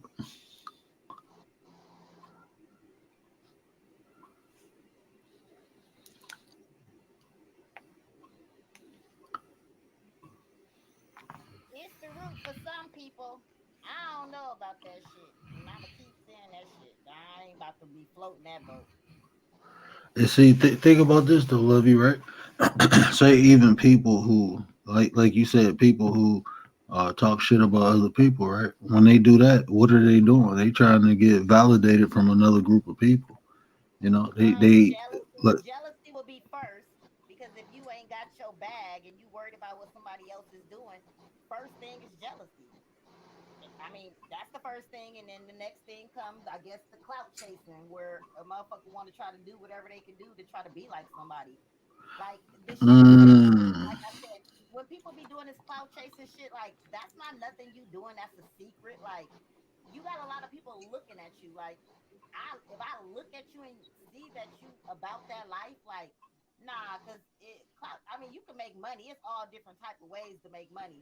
But when you're out here trying to manipulate and scheme and just connive on other people, you ain't got your own fucking hustle. Because a real motherfucker that know how to get their money, they gonna get their money. And 9 times out of 10, where I'm from, motherfuckers moving silent, getting Facts, their money. Like getting their facts, money. Motherfuckers moving facts, silent and getting their money. You don't like. facts. That's why I say this should be weird to me. hey, so check this out, love you. So you think, like you said, jealousy that can be a stimulant. That can be something that's like a precursor to clout chasing. That can be a cause. You know. Oh, I be having such a smart ass mouth. I be just be talking. Cause no, no, I just be seeing so much on here, and it's crazy because it does not even matter. Do you know a person can have a whole bunch of money and can still be miserable? Like yeah. I've seen that before. I've seen so many of people that have so much money can do this and can do that, but they are still miserable. So money don't really make nobody. I'm to the point now to where like money don't make nobody because you look at I'm surrounded by a lot of rich fucking people. These fucking people walk around like fucking bums. Like you wouldn't even think they had the money that they had, and then I come on here and I look at it like I'm just a normal. I ain't no better than no fucking body else. I do get my money the best way I can get my money. I'm not scamming nobody though. Like I I've been seeing how they was like people on YouTube be like making these little GoFundMe pages like they trying to make money for this and make money for that. I feed the fucking homeless twice a week. I don't fucking come on YouTube and tell YouTube this is what I'm doing because that's what I do.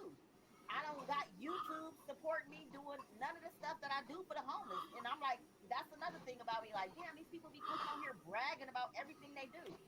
If I was to come on here and brag Yep. about everything I do, it'll be a fucking problem. The haters will come the fuck out. Oh, she thinks she this or she thinks she that. No, I know who I am. I don't need nobody to tell me. But I don't need to come on YouTube and brag about it. Yeah, that's Love it. We had no. I mean, I didn't have no idea that you feed the homeless. Um, clearly you have a life. You got some. You do things. That's I started off feeding this little homeless encampment that's by my little neighborhood. When I started feeding them, I was like, okay, I can do this. This will be my good deed. And it was only 7 people when I first started feeding them. I'm feeding damn near 35 people right now, like twice a week. Like I'm like, damn, I'm talking shit to them. They know they love me. They know I'm gonna talk my shit. I'm like, god damn, what the fuck? Y'all done called y'all fucking homeboys and shit and told them to come. I'm confused because I'm like, I was doing it for months, my same little shit. And after a while, it was like, oh, Lovey, she don't got a problem with feeding nobody. So every time I go, I used to get on them because I'm driving from my house with shit to take it to them. And then I get to them, and then they have all these other people standing around. And one thing about me, I'm not gonna leave nobody hungry. But I do get an attitude and I talk my little shit, in which I still come back home and then make the extra plates or whatever. But then I just had to start like nipping that shit in the butt with them. Hey, Listen, Lovey, the I chat enjoy the tapping in game. to you, Lovey. Yeah, Nashawn said turn the volume up on the YouTube app, not the phone. Like, They shine mean. I just told you I don't know nothing about this shit. You know hey, what? look Drop at the that. link. Just drop the link again, and I'ma come because I always go on here from my phone, and I'm on my laptop right now. So if I come from my phone, you will hear me. Okay, I'm gonna drop it right now. Hey, Lovey, just point the arrow at the little speaker thing. Click it up. Cause Hey, it's but not. that point while you up here, bro. Oh, You want to hit on that point? Just highlight it because I think that's a good one, and I want to build on what you say off of here. who me? Yeah, What's Can you? I couldn't really hear it. What's the point? no, the point you made when you said this app allows people who has never. Oh, yeah, yeah. Well, I see a lot of All right, so a lot of these people in this sector, well, not the sector you in, because you more so like conscious, but the sector like the me, Lovey, and a lot of us, and a lot of these people were spinoffs of Kwame Brown supporters being in his chat, and I remember a lot of them um like 2 years ago when I met a lot of these people. They said they were philanthropists and that they was into philanthropy in their community, that they go around giving out turkeys and clothes and all type of shit, that they own 4 businesses. And as I got to learn these people, damn near more than almost 90% of them lied. You know what I'm saying? These are some liars. So I learned that none of that stuff they said was true. These are people that feel like they missed a shot at life. And YouTube is another shot at redemption for a lot of these people. So they can come on here and create an alternate reality like the dude John I always be getting on. He cool. He like a big unc to me, but he lie a lot. You know, he said he went to media school, graduated. The nigga don't even know how to edit a 10-second video. He don't even know how to change the settings on his StreamYard. Talking about he went to damn media school. He don't even know how to interview somebody. You know, All due respect, bro. I don't talk about nobody on the I show. We got could you. I talk got about you. we could talk about behaviors, but I uh, got you. I ain't even meant to mention his name, so I got you. But what I'm just saying was, well, using him for people, period. So I ain't gonna say no names.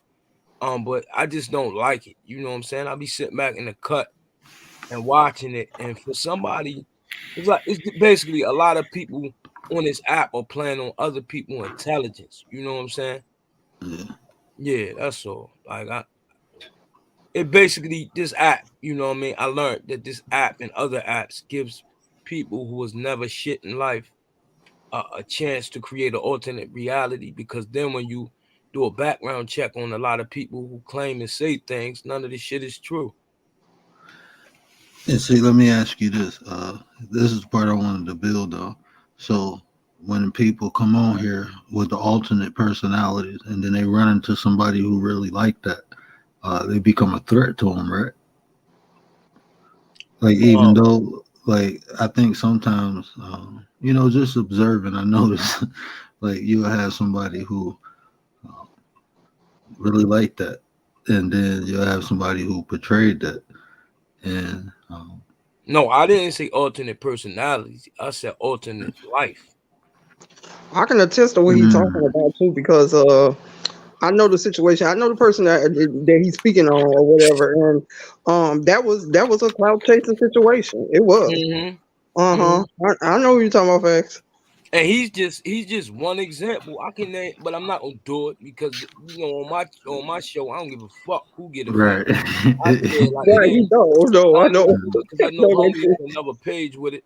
I don't want to get involved with that, but it is what it is. You know what I'm saying? I don't like it because okay, I can come on here and live my truths. Like I done did several shows and talked about I've been diagnosed with mental illness since I was 13.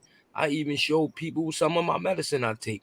And I did it to take the stigma away from mental illness in the black Mm, community. There's a lot of people, in the black community, we don't want to be the crazy one, or we don't want our child to be the crazy kid at the school. So we're dismissive of mental illness. So when a child say he feel depressed or don't feel right, the mother say, "Boy, I got you crazy. Go sit your ass down somewhere if I beat you with the shoe. You ain't crazy. Go lay your ass down or go outside and play." Whole time, Shorty know what he talking about. But because it's never taken care of, then when he grow up getting mhm. 18 and go cracking motherfuckers' heads in the community, robbing people and all type. Huh? You could have caught it back then, but you dismissed it for that simple reason. Yeah, yeah. Yeah, because it has a mental illness has a stigma to it. It does. It Yeah, does. I don't It's, care. You know what I'm saying? I live my truth. So I'm basically saying it burned me up that I can live my truth on this app, and then people can turn around and think they using it against me, but you're not. I only tell people what I want them to know. I'm sure I'm real sharp with that. I don't blab or let you know nothing I don't want you to know. So I took the power away from you when I told you. Because if I wouldn't have told you, you wouldn't have never knew. But I live my truth. I ain't no future in fronting because another reason why I don't front and I'm a is what it is type dude is because this is a small world. You don't know who. Now, if I'm sitting up here for months telling y'all one thing about me and it's totally opposite, and y'all find out and expose me, you know how stupid that makes me feel or anybody? Grown man to sit up here and lie for months about who he is, what he do, come to find out he total opposite. So yeah, I'd rather tell my story before anybody else tell it. Because if you let somebody else tell your story, they gonna add and subtract. You know what I'm saying? I'm gonna keep it tell it just like it is. and see, like, even like when you hit the mental illness part, like, I shared the fact that I got the what they call the warrior gene, right? It's called monoamni ostis A gene. Mm, But what it is an overactive adrenaline gland, and what happens is it's said to give you aggressive behavior, and like you like adrenaline rushes, so you take more risk. And mm, having that, I used to have blackouts. Like I get so mad I have a blackout, and when I say blackout, it's like I do shit and I know what I did. mm, Um, and that in itself, that's a mental illness. mm, Something that it took a lot of like martial arts helped me. It gave me discipline. Meditating, uh, doing tai chi, yoga. A lot of that gave me a little bit more self control. But that's why I say I don't get too high and I don't get too low because it's like um, it's a euphoria to me. That's why I used to like sparring all the time. I used mm. to get hit just so I can hit the people harder. Yeah. Facts. I applaud you for talking about it, brother, because yeah, in the community, and it manifests itself in different ways through Mm, drug use, through alcohol. We mm. black, we don't know how to deal with a lot of stuff. Well, some Right, of us don't, because everybody, don't have a mental illness. But right. It runs my family. So I'm never one to deny the fact that it's there, but it take, and with you being a black man and coming forth and saying that stuff, that Hmm. you doing something with that. Yeah, and And oh, I don't mean to cut you off. Go ahead. I'm sorry. And I just want I applaud you for coming forth with it. And like you said, you got, like you said, your mom told you, hey, you ain't crazy. I got you crazy for you or whatever. But the whole time, your son might be hearing voices, or but he just can't say that. He don't know who to tell that to. He can't say, I got something wrong. I got something going on or whatever. So yeah, it's hidden. It's a hidden factor in the community. It is. Being dismissive altogether need to stop in the black community with black Sure parents. do. I noticed that black mothers are very dismissive to their kids. That's why a lot of times these looking for love ass women that don't want to be lonely because their coworker keep talking about how they cooked for her, rubbed her down, and hit it the right way night before, and they want to be able to have that story with they boo, so they go snatch up anybody to move into the house and make a family with without even vetting the man. Now all these years he been doing things to your 12-year-old daughter all the way to she up to 18 till she done moved out the house. Now she feel brave enough to go do something about it and tell somebody. But back then, when she tried to tell you, you was dismissive. Girl, sit your hot ass down. That man ain't touch you. You probably was being grown. Still grown people facing it won't happen. It's so many stories. You look in the news. I covered two of them.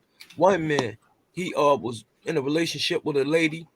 um this nigga went off because the lady left him. She had got a restraining order against him the week before. He killed all three of her daughters and the two youngest one, the 12-year-old. He killed one of them was pregnant. She was 19. The 17-year-old, she wasn't pregnant, and it was a 15-year-old. Then it was a 12-year-old and like a 2-year-old baby. All girls, right? So he comes there one night and still had his key. The lady hadn't changed her locks. And he killed all the older kids and he left the 12-year-old and the 2-year-old living. But uh he did the do with the 12-year-old right there in the middle of everybody laid out dead, took her clothes off, stripped her naked, did the do with her, and then he let her go for some reason, and she grabbed the little baby and ran up the street, butt all naked with the infant, and knocked on the neighbor's door. And the neighbor called the police, but when they came, he had put the gun to his head and took his life. And the nigga was 29, black dude. Then another story. And these stories you can Google or look at on YouTube. A man was in a relationship for a woman 3 years, and the lady thought she knew the nigga whole time. She, after the fact, she found out that he had a shaky past with sexual assault, but the lady worked overnight at UPS or somewhere like that. And it was a pattern for her daughter, her 12-year-old daughter, to get herself dressed in the morning and get on the school bus. But by the time the lady get off at 8 and get home, the daughter gone to school. So the lady gets off work one morning and she asks the step her boyfriend, the stepdad, where my daughter at? Oh, she gone to school. And the lady said, no, she not. Her book bag right there, her glasses on the TV, her favorite handbag that I bought her on the banister. Where's my daughter at? So the man keep telling her all these crazy stories. So the lady called the police. The police come search the house. The little girl was tied up, hog tied, dead inside the deep freezer in the basement. He raped her and all that shit. Yup, a black man. And he looked so normal. I seen his mugshot. Most of the time, people that are evil and devious are like that. They blend right in with society. Evil don't gotta look. You know what I'm saying? That's one a misconception too. We be thinking it's like the movies. When somebody evil and cold hearted like that, they look like what they are. Nope, they blend right in with us. They our That's co-workers, facts. our church. They go to the same stores we go to. Yeah. Nets, what up? Appreciate you, Nets. Hey, let me ask you this, Nishan. Was that on your new channel or your old channel where you The covered that? channel that went down, the one that I'm on my eighth channel. You should, you The cover channel. both of those. Yeah, You on cover Mama. both of I those think you stories was in real there. good. Yeah, Yeah, I you was was. in there. You was in Yeah, there. you You even cover. gave input on both of them. Yeah. You cover both of them real good. I think you should uh, put that out there again because that is an awareness, especially like I was on Nate's podcast earlier, and I was saying that the stepdaddy, um, I was telling my perspective. I didn't marry a woman who had kids, but I dated a lot of women who had kids, and I was saying some of the difficulties in doing that, but. Mm-hmm. But I think it's important to look at it from the other side too, because it is crazy dudes out there. And like with anybody, it takes a while to know a person's true intention, you know. So when you bringing them around your kids, you have to be really careful. And I think people are, like you said, they're too relaxed for that. Mm-hmm. Um, I've dated women and I refused to come around their kids for months. Like, nah, nah, nah. Like, nah, I can't meet. I only knew you for 2 dates. You crazy? Why you trying to bring me? You don't know Yeah, me. right. I'm showing like, no, you don't do that. You know, But like you that. got some Don't, a word. You got some wicked women out here, right? Like, I I saw a story where as though um I s- a couple stories. I forget the girl name, but she's social media famous, and the nigga like a C-list rapper. He not a famous rapper, but he got a song or two out. Whereas though the girl, I can't think his name, she accused the dude of molesting her son for years, right? While they was in a oh relationship. yeah, I seen that You in know what I'm talking Chicago. about? Yeah, in Come to find Chicago. out, Yo got found not guilty and all that, and I think they charged her. She had coached the son The for son. months Yeah, on end for this one day to take him to the district and talk to the sergeant and tell him the story. Look, you gonna say he did this day, he touched you right here, he did this. And women, they do it more than you know, man. Listen, when a woman, you could break a woman's heart on some, you slipped up and cheated, but some women so vicious that they'll say, okay, they'll give you service with a smile. They'll make you think everything cool. And then they'll go and train the little daughter, the little 8, 9 year old daughter, train her for a whole 2 months every day. When you ain't around, say he did it, and then that one day call the police, fake crying, officer. My daughter told me that, and now it's men right now doing 20, 30 years for molestation of kids they never touched, bro. And it's dead because women have spent that same narrative and went and cried wolf to the side nigga. And what better way for a side nigga to show his loyalty? For what he did, what? Okay, I got this nigga. You ain't done did shit to nobody. You getting ready to go to work one morning and boom, this nigga done hopped out the bushes next to your house and sent you to Jesus. Splattered your shit all over your car. You know what I'm saying? yeah. Over I, some I, narrative that Shorty spent. I actually, that actually happened to two people I know where females lied and got people killed. Bro, that shit happen every day, all day. A lot more than you know. And see I mean, and this ain't no disrespect to none of the responsible women, none of the queens, um, because you got low down dudes, but this is just the experience, that men have to go through. And y'all go through stuff too. And, always feel free to tell those stories because we can only tell our own perspectives, from our own experiences. And like I said, I had two friends who lost their life because of what um, a woman said, and it wasn't true. Um, so that kind of hit close to home. Yeah, that kind of hit different.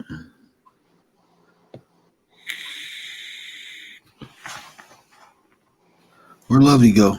Lovey dropped off. She'll be back. She always do that shit. Drop off and come back, drop off. But yeah, I think just bringing that general awareness too, um, because that's another form of attention seeking. With Mhm. women, doing that, um, They seeking attention while you doing it. But I like what you said too. Being comfortable in your own skin. Hmm. I think that's important because um, and staying grounded. That's being grounded. Like that's why I say I don't expect nothing from nobody. Whatever people do, I'm grateful for. But at the end of the day, I don't expect nothing, and that even attention. I mean, it is what it is. It ain't something that I need. Mhm. Now I think it's a Bible verse when we speaking on that attention seeking and everything like that. We are told to when we fasting and praying, you're not supposed to let the world know that that's what's going on. You know. Yeah, Yeah, you know what scripture I'm talking. Can I yeah. get the minister to chime in? You know what scripture I'm talking about. So far as I was just talking about attention seeking or whatever. It's Yeah, really not something that we should be the verse seeking to that comes do. the verse that comes to my mind, I don't know which one you're speaking on, but the verse that comes to my mind is like taking the plank out of your own eye before you're trying to, take the beam out your own eye before you try to take the speck out of somebody else's. And if you're constantly doing that to yourself, you ain't got time to be messing with somebody else. If you're constantly looking at yourself, improving yourself, your business, your family, your legacy, if you doing that, you ain't got time to be cloud chasing. You ain't got time to do Right. nothing except try to work to build generational wealth for yourself. Mm. Mhm. And the main thing about that, you gotta go into it with the thought that nobody hands are clean. Judge not.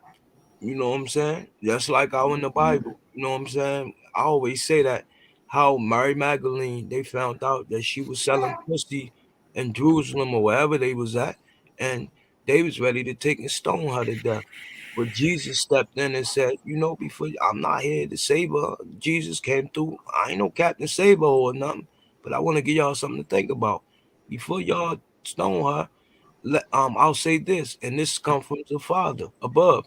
Let ye with no sin cast the first stone. Nobody threw a rock. 'Cause everybody has sin. Kalani, I apologize because I mean, I don't mean to put your status out there as far as a minister, which is a good thing, but I don't want to say like, oh, you need to chime in because you're the minister or whatever. So I apologize about that. No need. It's all good. I don't really speak on that too much, but it's good. I appreciate it, man. It actually encourages me, but I just kind of let the word um, speak. You know what I mean? Through my actions or whatever, instead of like, I'm a minister, I got some credentials, I'm in the press, all of that type of stuff. I ain't with that. Gotcha. Yeah, but Pastor fact, what you say Kalani. about Mary Magdalene? Now he was saying that Oh Jesus no. said, "Oh, go ahead, bro." I just was giving the example of why people shouldn't judge other people and why everybody should go into everything with the thought that nobody has is clean. Because in the Yeah. Bible, Mary Magdalene, they found out she was selling pussy in Israel or wherever they was at, and they was ready to stone her to death. But Jesus stepped in and said, I got a commandment from something my father above want me to tell y'all. You know what I'm saying? Let ye with no sense cast the first stone. Nobody threw a rock because they knew that everybody has who could throw a rock. Everybody had sin. No one was perfect without sin. So nobody threw a rock. Therefore, she wasn't stoned. You know what I'm saying?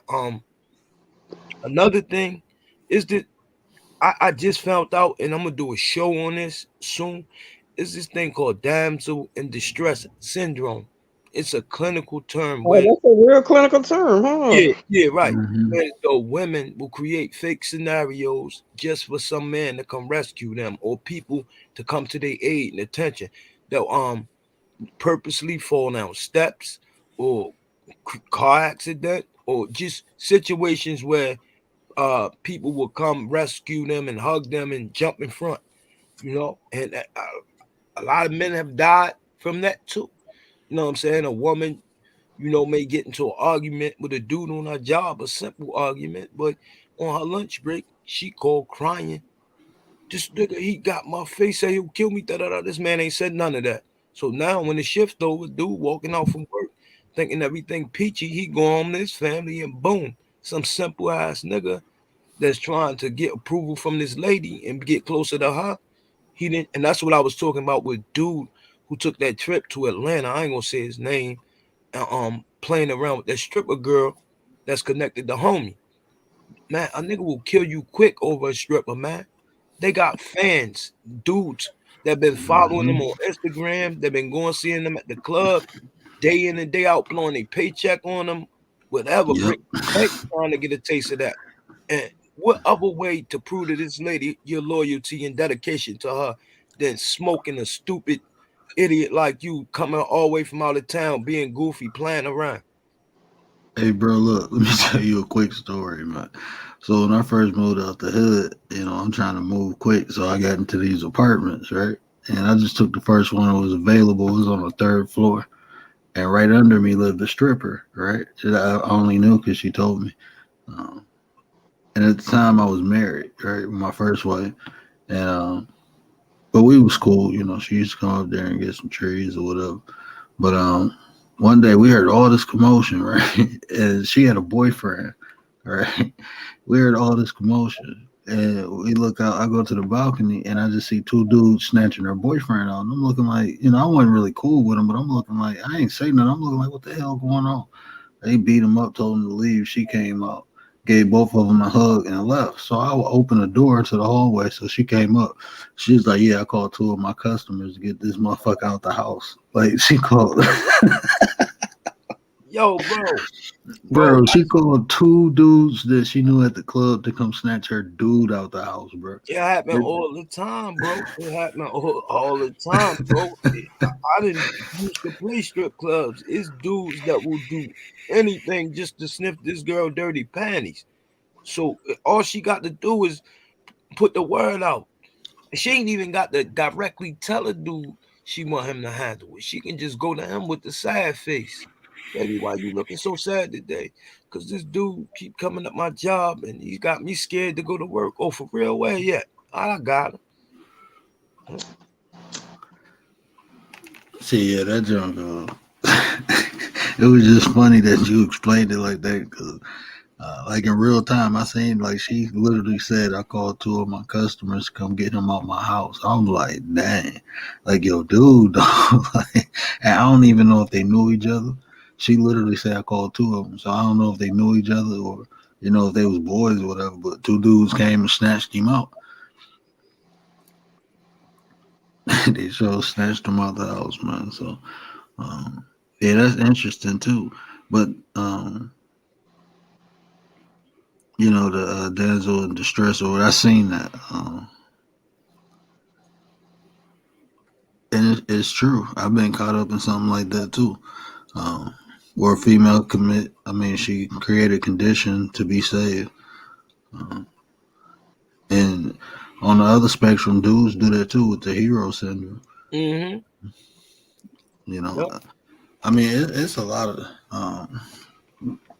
I think it's a lot of things people do subconsciously, don't even know they're doing it. Because you see some of that on here. Um, Mm-hmm. You see a lot of that on here. you know, you, so I don't know if people doing it consciously or subconsciously half of the time. I think a lot of times it be. I think a lot of times it be intentional.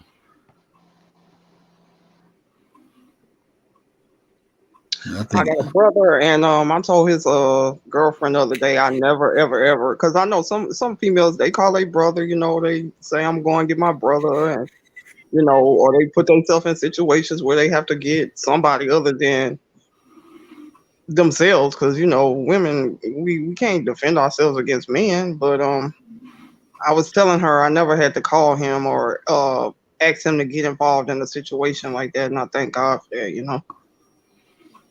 Because I And wouldn't see, want to be in a situation where I would have to call him out and then something happens to him. My brother, my dad, anybody, anybody like that. Any of Mhm. my loved ones that I care about. I've and seen see, situations where like in the news. I ain't never been a part of it like in real life or know nobody, but I see like on the ID channel watching true crime and in the news, I be seeing a lot of situations where a female will call her brother or somebody like that, her dad, because a man then argue with her boyfriend or something, and the brother or the father and beat and killed the nigga, and then once the police get involved and that dude get locked up, the female be the one that take the stand against him to get them life in court. You know, Mm. I came to your rescue, but now you the one that's testifying, to put me away and shit. Cause you know how the detectives do, they gonna scare the girl straight. You know what I'm saying? Well, if you don't testify, we're gonna look at it like you conspired to have this done, and you'll be doing just as much time as him. And see, that's why I tell women too: protect the men in your life. Don't put them in situations. It's go happen where men have to protect, the women in their life. That's go happen, but don't create the condition. You know, because when your protector gone, they gone. Now you ain't get nobody to protect you.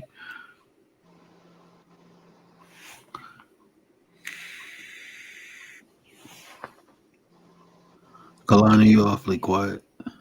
Oh man, it's just I'm thinking more and more that you know our conversations, um, or what I'd like to do with you is I want to talk more about generational wealth and how that affects the our community. You know what I'm saying? Because we spend a lot of time talking about the problems of our community, but I don't see a lot of people on YouTube or in any other social networking site that's talking about, the need to create generational wealth for our families, for our people. And see, And yeah, I that's want what to. I'm seeing. Like I'm seeing more of the mindset about the problems of our community as opposed to what we can do. And I noticed for my own self, just listening to the conversation, like I noticed that when I'm working and I'm trying to, get it from my family. I'm trying to get that bag. I'm trying to move toward that bag. My mind, what I'm thinking about, the money, the stocks, the gold, silver. I'm thinking about commodities and bonds and all these type of things. I'm concentrated on it. I'm reading about it. That's all I think about. So it's like, dang, when I come on to YouTube and I'm seeing it's just how bad it is, and it's like, dang. And see, Well, like, I got a insurance policy. Like let's What's see. that? I'm sorry.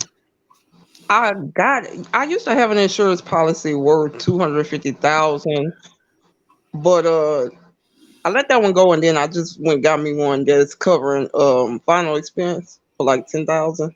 I kind of Mhm. feel bad that I dropped that down, but I did get another one, and the reason why I'm telling you this is because yeah, in the community, and I would like to hear more about building a generational wealth or whatever and what we can do, but I brought that up because of the financial situation that we leave our families in. Like my Right, mother died. right. I had no, I'm embarrassed to say it, but I will. Um, I had no money to bury her, and that was just a horrible feeling. So And it's gonna happen to millions of other people if we continue to concentrate on uh asking for things or begging for things, you know what I'm saying, hoping that change comes without like using our budget to do it. It's gonna always be a continuous cycle. To me, you know, insanity is doing the same things over and over and over again. So I noticed that since 1965 until today, all we do is ask for things and protest and walk and all this type of stuff, but we don't put our money like the Black Wall Street did back in the 30s. They put their money together and really made some things happen. They were able to affect legislation. They were able to affect policy, business. You know what I'm saying? To me, it's going to take business and capital in order to change our community. And Can I that way, That way we're not concerned about clout chasing or using the disadvantages of other people to climb off of their reputation and things of that nature, because we got our own money. Yes. Can I Yeah. add on to that? Is it okay if I add on to that? Oh, go ahead, bro. Yeah, I ain't know if he was finished talking. You finished, Kalani? Yes, sir. Oh yeah, I just want to add like a little something. Then I want to see hear y'all perspective. Word and the lady that's up there. I forget her name all the time. What's your name? Val, What's your Val, name? What's her name again? Val. Val. Val. All right, and it's an easy name. I'm sorry, but yeah, Val. I want to hear your perspective and words too. But um, I heard you mention the Black Wall Street. I also did a couple shows on that too. A lot of people like and a lot of people, you'd be surprised how many people don't even know about the Black Wall Street. I'm talking about grown people that was surprised, like, damn, I never heard of this. But um, the reason why the Black Wall Street worked and they thrived is because they stepped outside of status quo. So until we first off, if we want to change anything, we gotta change our mentality. We got to become one heart, one mind, one love, one mind, one heart. Your pain gotta be my pain, your joy gotta be my joy, vice versa. Um, People just don't we desensitized to other people's pain to the point you look at it on this app, we always sit back waiting for the crash out. You know, Mm-hmm. so I had something to talk about and laugh about. But in other racial groups and all that, um they they don't let each other fall. Like the Asians, the J group, and other groups, Jamaicans, the Africans, what they do is if one person fall, then the collective pick that person up. And it's because in their culture, for you to see your brother fall and not pick him up, it don't look bad on the person who's on the ground. The shame goes to the people that's standing who didn't help pick him up. But in black culture, we want to step on each other's neck and throat to try to be the done daughter. So we can Mm-hmm. sit back and laugh and belittle everybody else. And knowing that that's how white America plays us as far as our pay and what we deserve, right? So at companies, what they do is knowing that what I just said, they mind fuck us by comparison. So what they'll do is get a token Negro, make him a supervisor of the plant, pay him $25 an hour. Everybody else, the other 1,000 blacks that's working in the plant, making $12 an hour, doing way more work than what he paying the guy 25 hours to do that black person. But he is he is the status quo. So now you got all these rest of these 1,000 people that's making this measly wage, is giving them something to work towards. If I come to work every day and work hard, the next 10 years, maybe I'll be where he at by then. You know what I'm saying? So that's how they trick us. But then once you look at the big scheme of things, the guy that they paying, the black guy, the token guy, they paying $25 an hour. The starting wage, well, the minimum wage for that position, he paying them $25 an hour for. It's 35 an hour. But that dude is not gonna do his due diligence and check because by comparison, him looking down on all the people that's making half of his salary, he feels like a king. Not Mm-hmm. knowing that shit, nigga, you supposed to have 10 more an hour tacked onto that 25. You should be making 35, but you're not going to do your due diligence and check because you can look down at a whole bunch of people, a whole factory full of people that's making half of your salary. So that gives you the king complex. Yeah, that's What how white America motherfucker. What up, James? What up, Leticia? Appreciate y'all coming through. I want to build on that, and that's what I was about to tell Kalani too.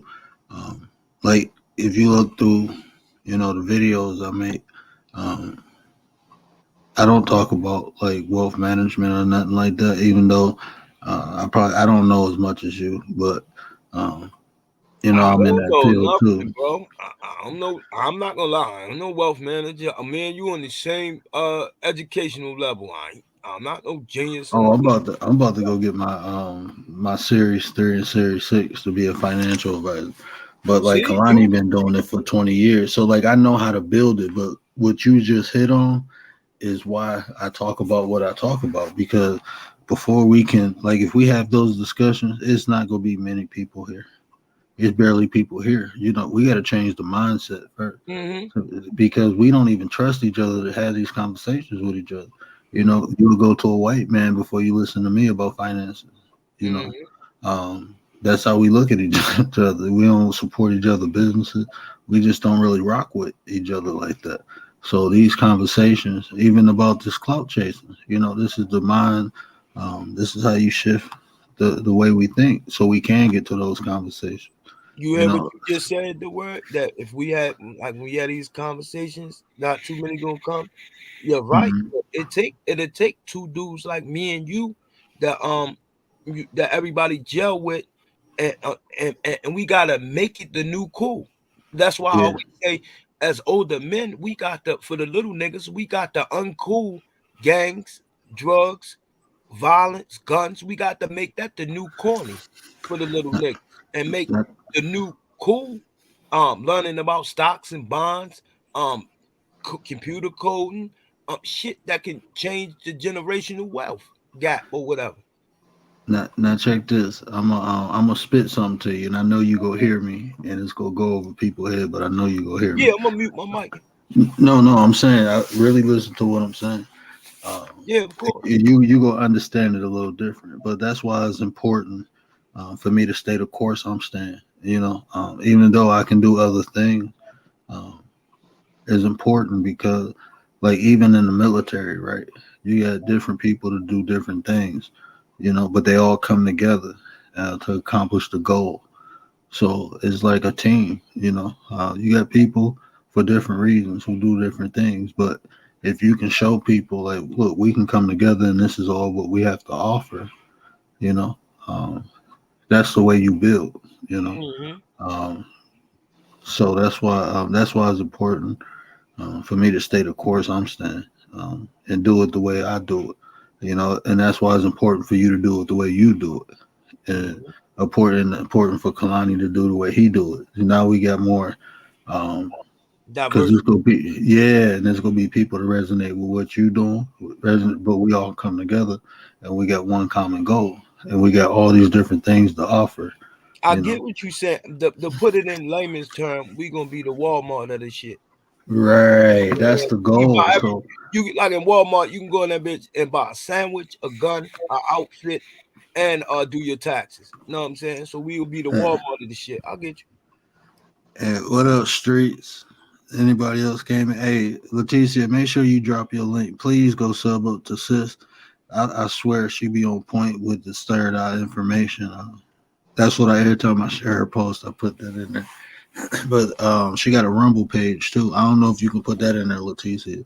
But go subscribe to her Rumble. I'm about to get one of those because it's Oh uncensored. yeah, You Rumble know, good, man.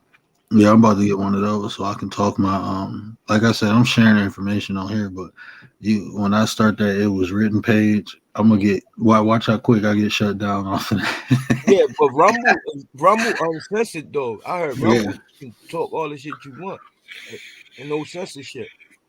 But It's that's been Brandon, what good hey, chatting with you guys. I'm gonna drop down. you Get leave back in me the alone. chat. Appreciate you letting me up. You know.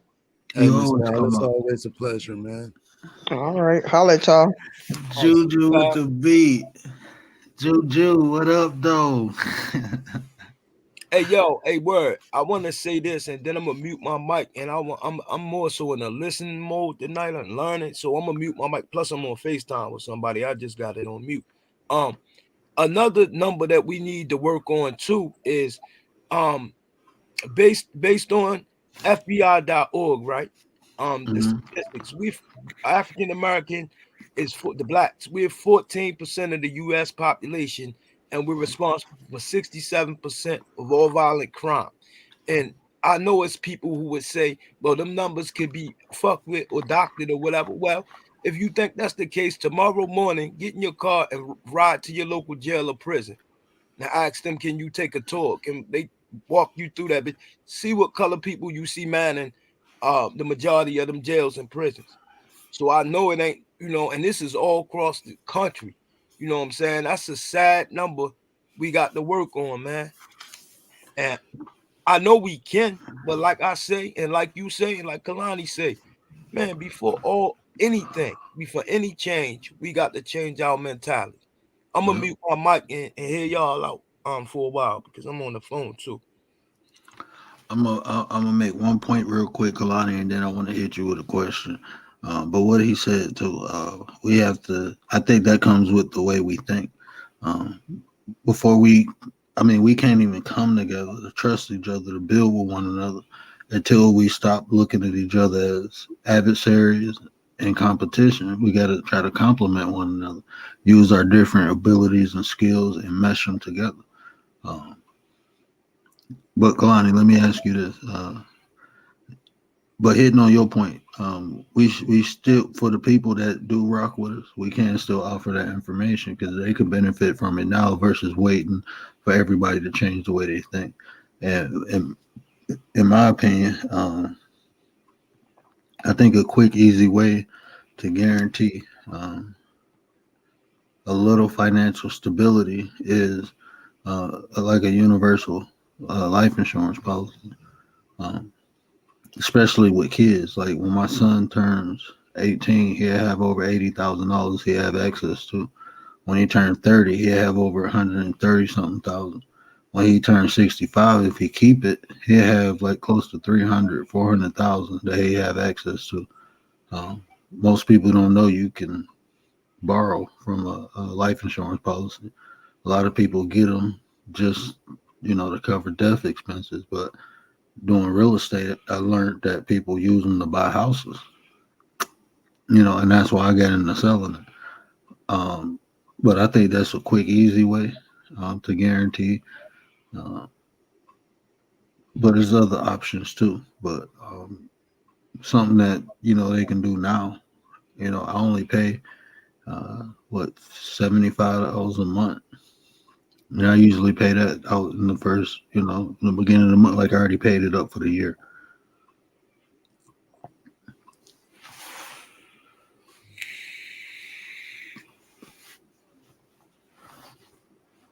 What you think about that, Kalani? I think that's a good thing, man.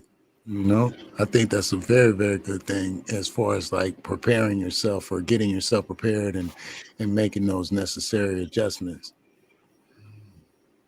But as far as like the fact that those things run out and that we have to constantly replenish them, you know what I'm saying? And we just can't sit on what we've and this is the direction that my channel's going. Like we just can't sit on what we're doing in small ways. Like I want to create a conglomerate for my girls. I want them to have more than I've ever had, and I'll spend my whole life, working to create that treasure chest for them, so that they won't have to encounter mental illness because of poverty or, you know, being down or whatever because of the finances. Because once your budget changes, man, your mentals change.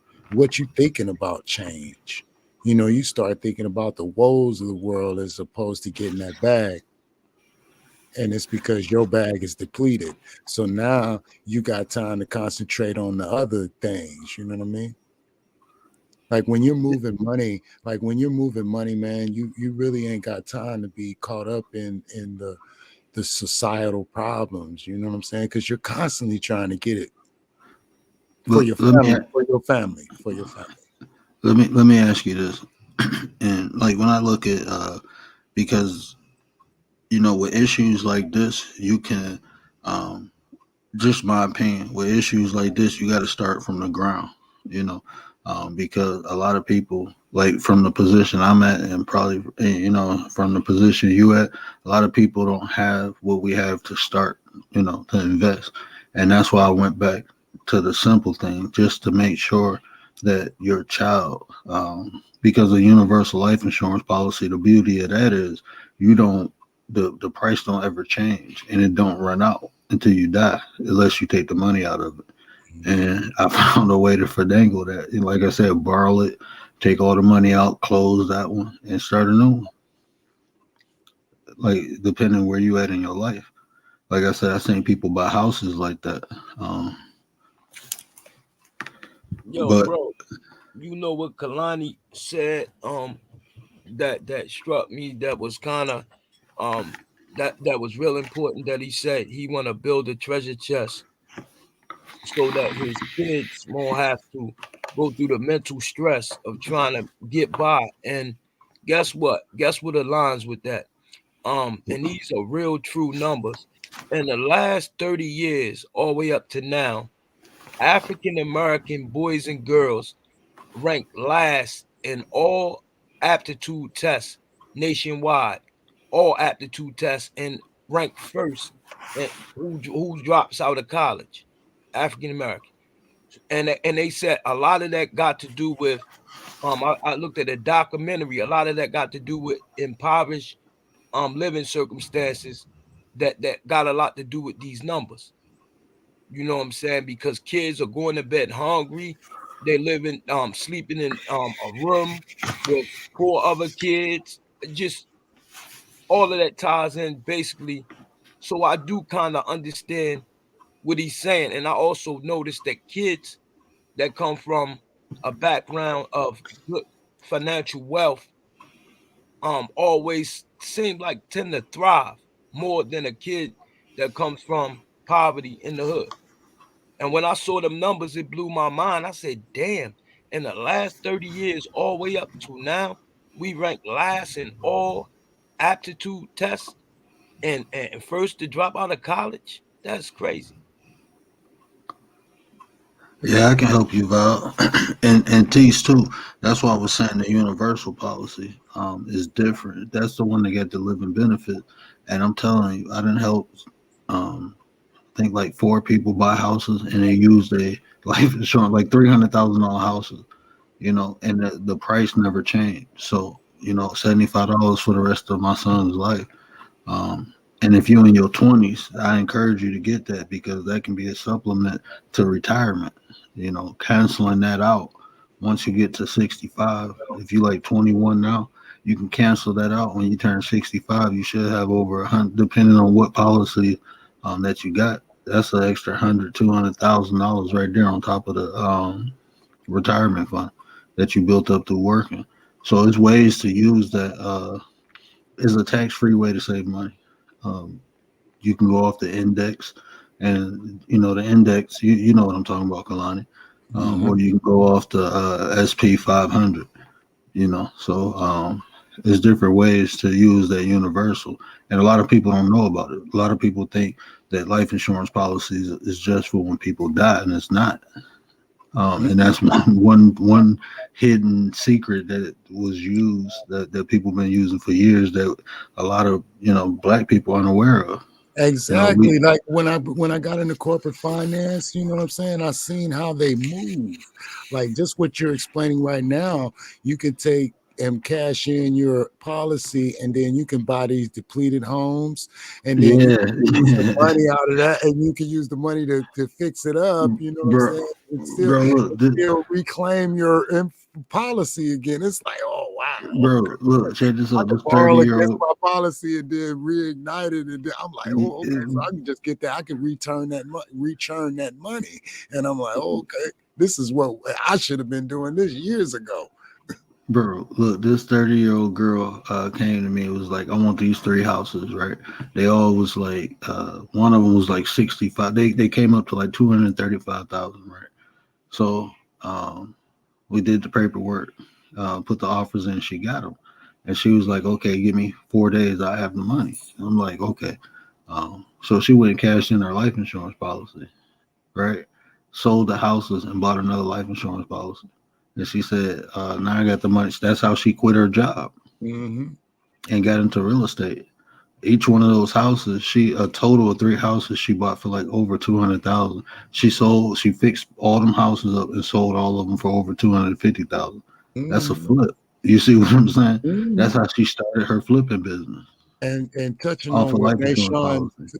tapping in on what Nashawn said, it's important that, and this is my mindset, just like he said, the the Mexicans, the Asians, the the Jew, the Palestinians, the people from India, the Japanese, the Chinese, they all do take care of each other without it being spoken on. When Mm-hmm. somebody in their community falls, we don't help our people in our community unless we hear about it and it's big news. Then we'll put our money behind it. But a lot of these other cultures, they don't even, their poverty and whatnot is not even spoken on. Only our community's poverty and budgets are spoken about. We're always looked at as we ain't got enough money, and that's why they overlook us or step on us, or Because they know we ain't gonna stick together, and that's what and that's facts too, Tease. Um, make sure you ain't you're not a final expense for someone. Your loved one. Don't put that burden on your loved one. Always cover yourself, um, and that's another way. To make sure.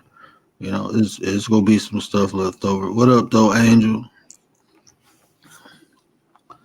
But like, but from starting, when you talking about stuff like generational wealth, though, uh, I feel that we got to start from the bottom and give people something that they can, because there's a lot of people who might be living check to check, you know, and so from starting from a high point, I think we should start from a low point. Um, and I think that's why, I mentioned the life insurance policy, because that's something everybody can get, especially for their kids right now.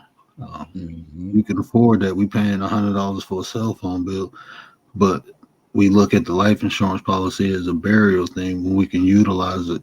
Um, that's like like I said, it's like is a tax free way to save money. Um, Hey, your word. You know what too? I think that schools should make financial literacy a requirement as soon as like the fourth grade. Begin to teach kids about fiscal responsibility, how to handle money, how to manage it. Because one thing about the black community, our people, we're bad with managing money. The black dollar is the most powerful dollar in the economy, but the black dollar only stays in the black community for, I think they said something like a one very cycle. short time, a very Yeah. short.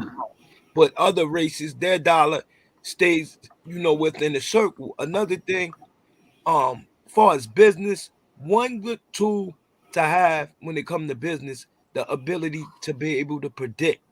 And the reason why I say that, because I know some old heads that when I was young that was buying these brownstone homes in Brooklyn and was saying that one day it was going to, they buying them up because it's going to become a point where people in Manhattan are going to get tired of driving from Westchester County, Long Island, and New Jersey to come to work on Wall Street and Midtown and all that. They're gonna want to be right next door to Manhattan in Brooklyn, where it's a 7-minute drive across the bridge. And everybody back then laughed and said, "Man, these fucking houses ain't gonna be worth nothing." Well, now the starting price of a brownstone is $2 million, but these dudes bought them brownstones when they was 100,000. Can you imagine, bro? And they just trending up. I predict in the next 10 years to buy a brownstone house in Bed-Stuy, Crown Heights, anywhere in Brooklyn, is gonna be between $5 and $10 million, guarantee you, because they starting now at 2 million. Hey, Yep. bro, I gotta stop the show for 1 second. I just gotta give a shout out to the chat, man. I got one of the Go most ahead. amazing chats, bro. You see what's happening, bro? All love, man. Good vibes over here. I appreciate y'all. I really do. That's huge for me. Uh, Everybody showing each other love. Um, Good people, man. Good people, good vibes. That's what I'm gonna happens. drop down, bro, and then I'm gonna be in the chat with them because I got somebody on FaceTime, and she keep on telling me she want attention. What we just talked about. Yeah, you. She on mute because she can't hear me. But Mhm. I'm here though, bro. You need me, I just holler. appreciate you.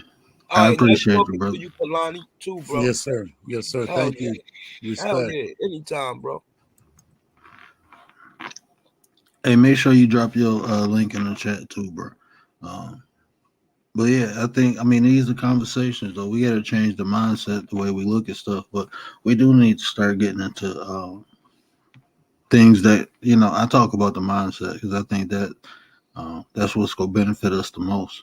Understanding who we are, and what we are. Taking some of that bad programming out. That's my intention for almost every video, bro.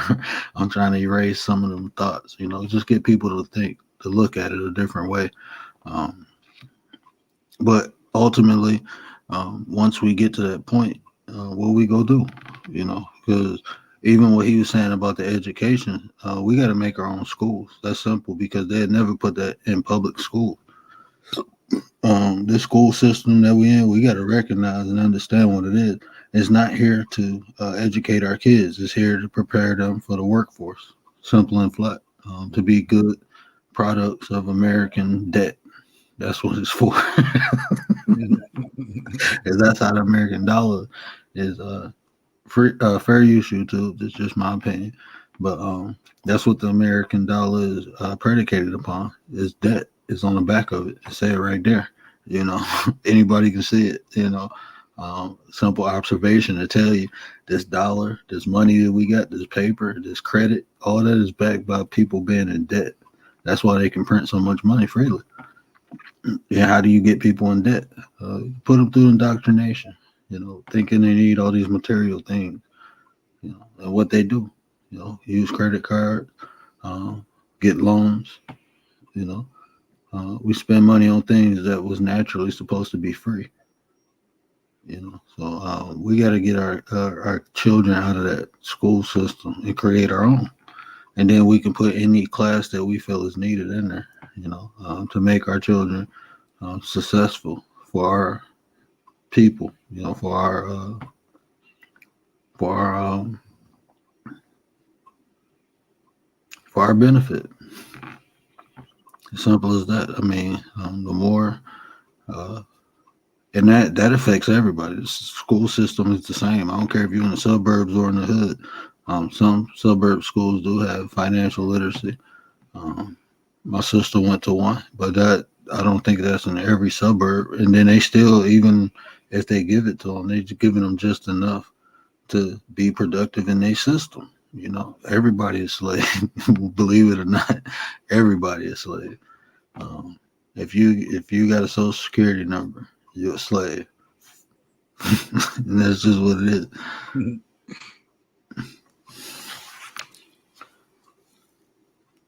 Everything is about money. Money replaced. Um, I hate to say this, but in today's society, money has replaced God. Money is now God. The things people do for money has taken the place of people worship money like they should worship God. Um, that's just my observation and my opinion, but money is the new God.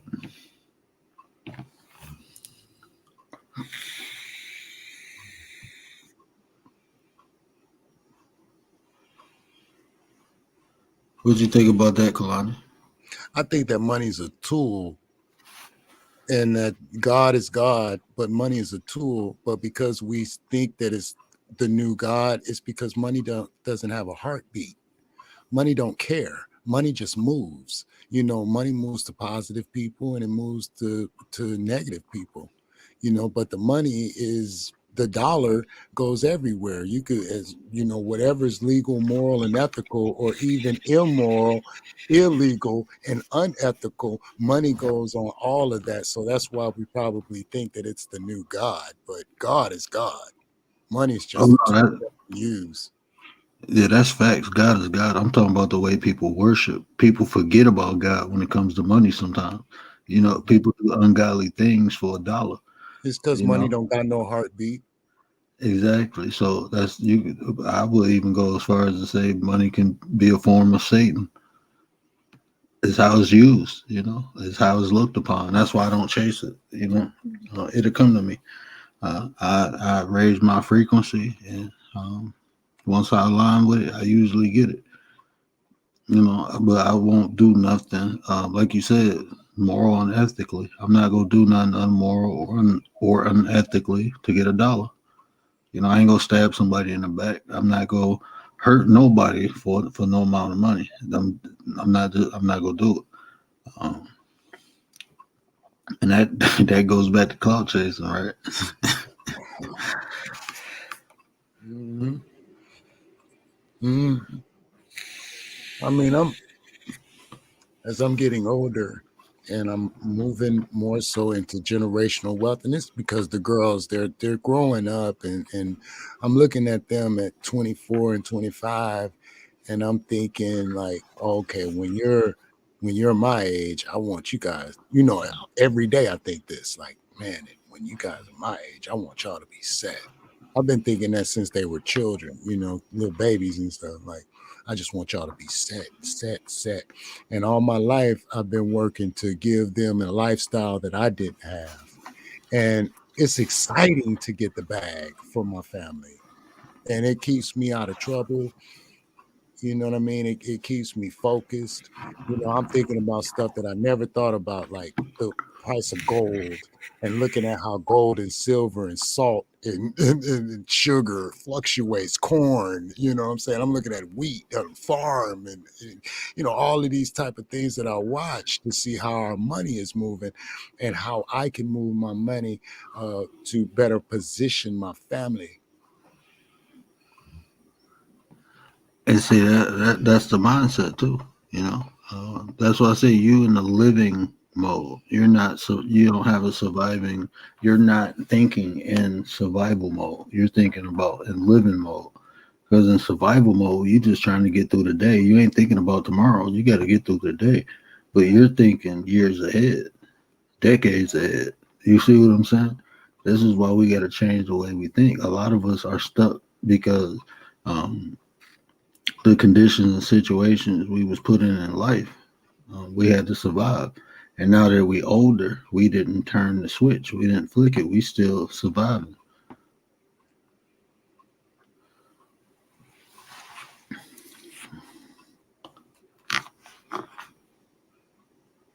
You see what I'm saying? Yes. Yes, absolutely.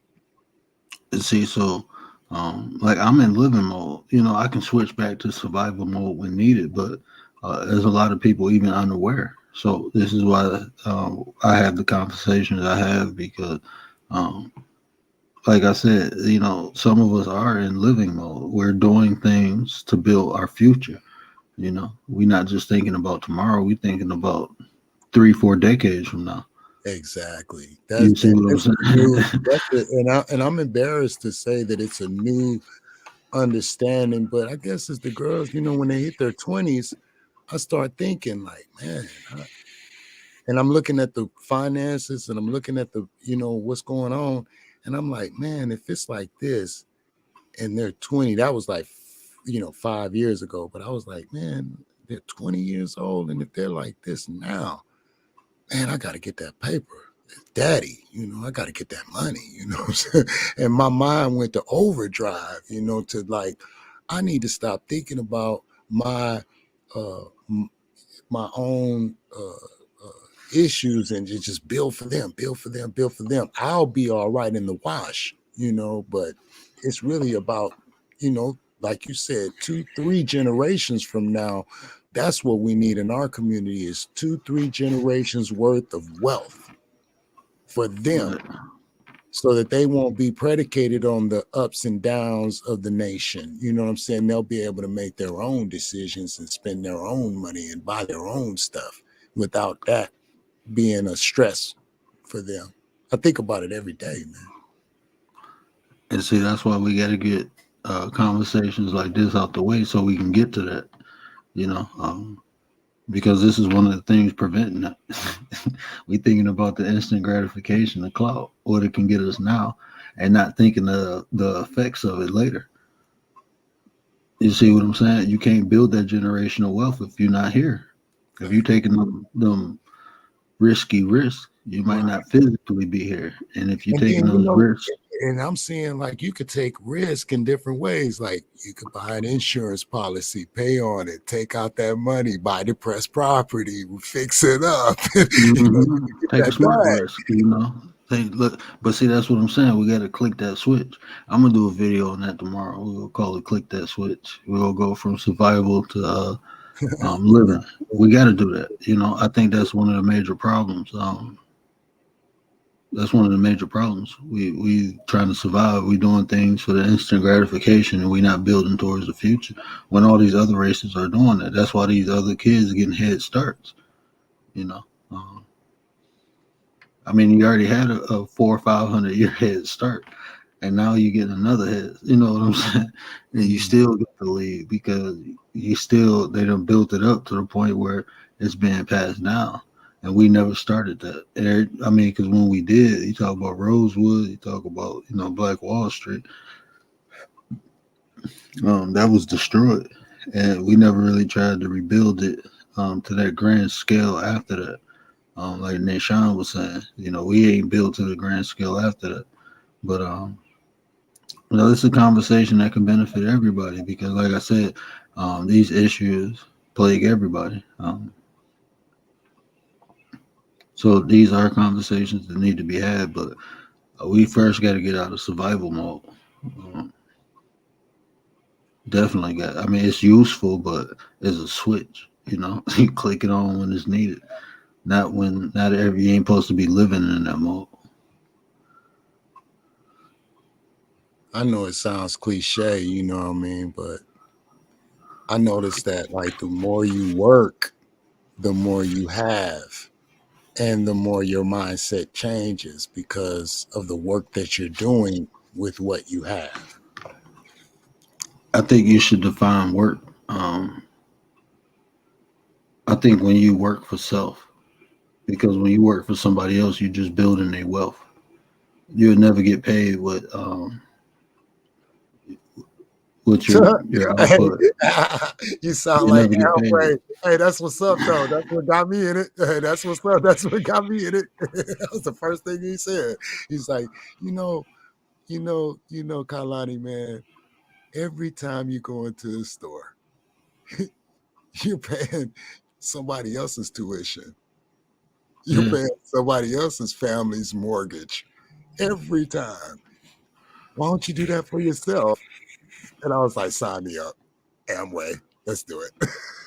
And see that's what you could tell. I did some multi-level marketing in my day too, but but ultimately even that man that got me bags, and I taught people how to make money off it. I was look. You ever heard of Cutco? Hmm. I used to sell those knives, bro. Oh man, bro, I was Bro. so the I first got time. plaques for that, bro. Yeah, I I was, did it too, man. I sold I sold Cutco. bro. I'm telling you, I got plaques for it, bro. I got national plaques for Cutco selling. Man, Like, man, when the girls were small, man, I was doing everything I could. That's what changed my mindset, to be honest, having kids. It changed my mindset, bro. And then I started meeting these people that have more like Monique right here in this picture, like her and Sid, her husband, the way they move, what they're thinking about. You know what I'm saying? Like when we get together, it's I just feel like, man, I need to get my money up at this. but I'm telling you, but it's that mindset, and like I said, even like I was saying in Nate's live earlier, even if you go to when you go to school, go with the intentions to create your own, to have your own when you graduate. We need to stop going to school to work for somebody else to build other people's wealth. If you go to school, even as a nurse, you can start a home healthcare business. You ain't got to go work in a hospital. You can have your own business.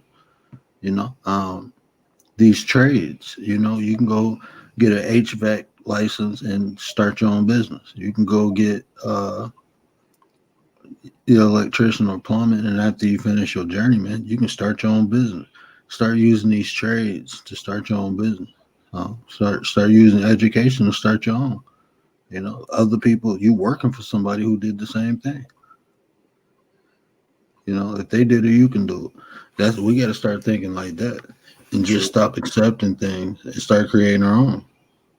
Uncle L in the building. What up, brother?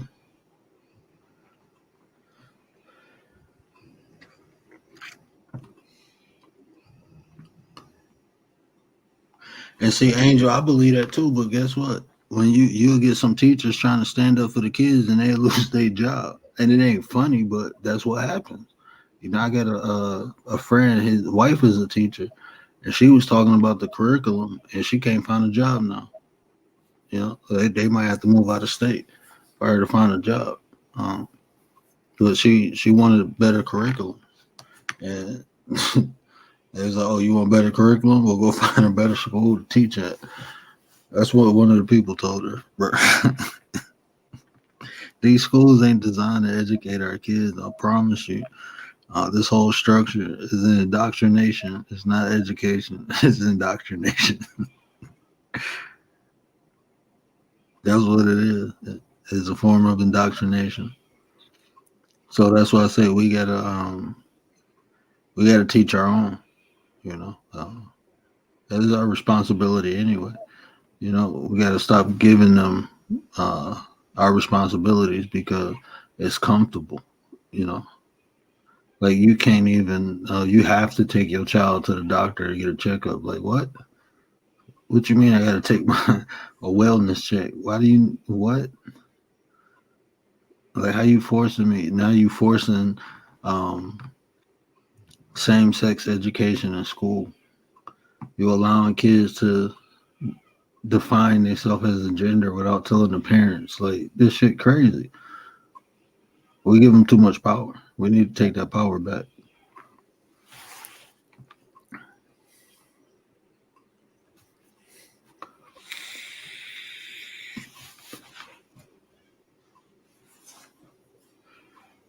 And that's something that's tangible. You know, we can do that because like Leticia and Lovey, they homeschool their kids. You know, we can do that. That's something that we can do. You know, I mean, I really believe that we need to start creating groups. You know, so it's just the bird. We need to create that village or that tribe mindset and create groups to educate our children. We can all come together on that. Um, you know, people take turns. You know, helping one another out. If it's subjects, if it's carpool or whatever it is, let's do this. We can come together for the kids. That's a cause that everybody can come together with. I don't care where you from and what your belief is. You can come together for the future of our children. If that's not a good enough cause, I don't know what is.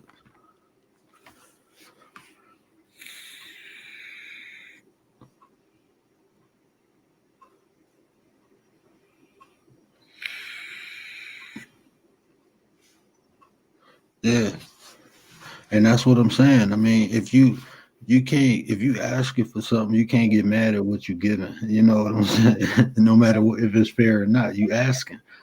And if somebody give you something, you just got. I mean, you just got to take it, and that's what's been happening for years. You know, we just been taking it because they've been giving it, and we too. I ain't gonna say we too lazy, but a lot of times I'm gonna say that because even being uninformed in the age of information, that's laziness to me. You can Google it almost anything you want. You Google everything else, but you don't Google how to um, make your life better. I say it like that. You should type in Google, how do I make my life better? You know, people don't do that, but they Google sports, they Google um, entertainment news. Like none of that shit really matter. You know, it's good distraction, but it really don't matter.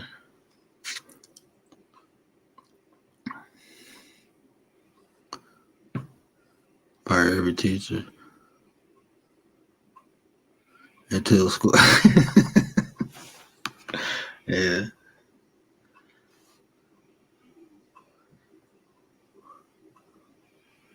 money is all around us. Boss up, anybody can do it.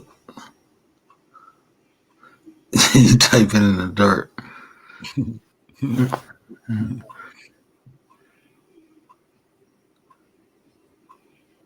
Yes, and see that's what needs to happen. You know, that's what needs to happen. And you can do that by homeschool.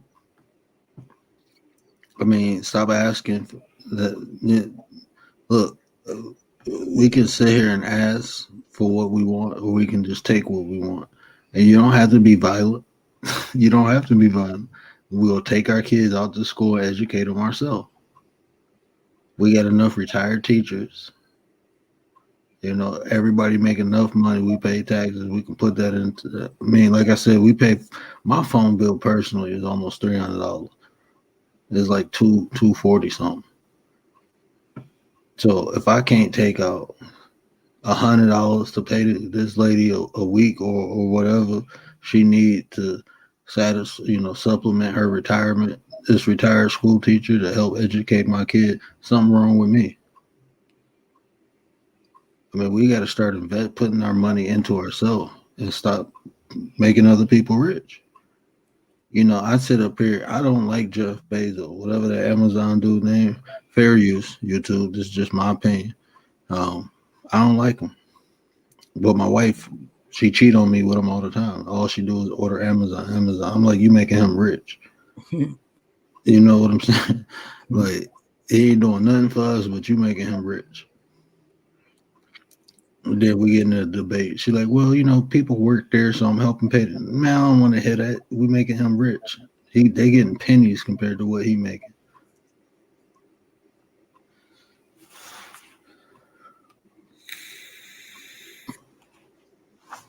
James, you leaving?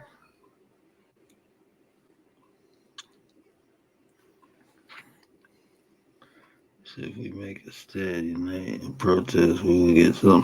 See, I think this too, Ryder. I don't think protesting is good enough. You got to boycott.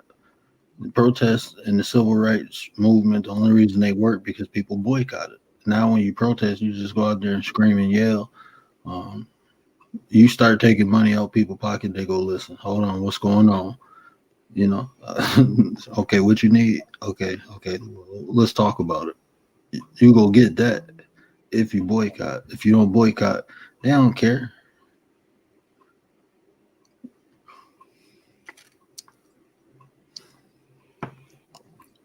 But definitely, we need to. I mean, we go if we go protest, we need to boycott. We need to. Um, we need to. That's part of protest.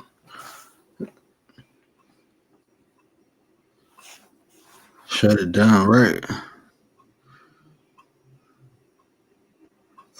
Yeah, my sister was just showing me a study. Um, yeah, my sister was just showing me a study on that. That's crazy. You know, 8 minutes. That's crazy.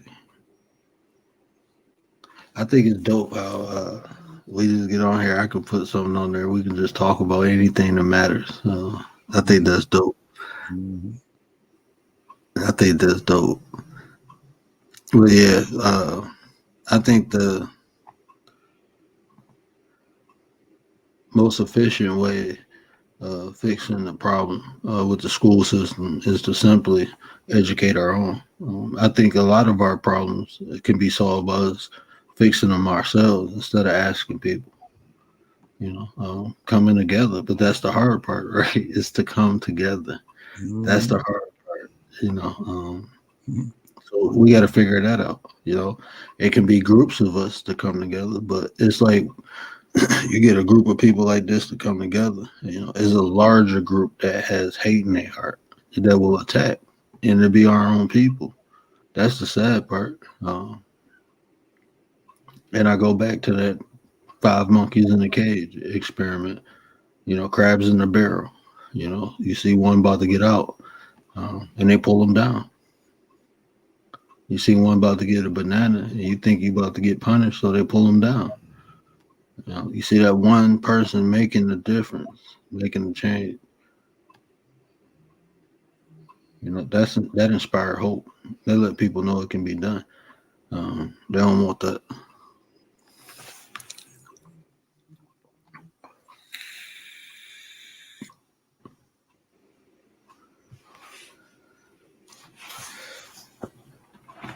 The same way other cultures stick together and become successful. Yes, look, like I'm telling y'all, what up, Latonia?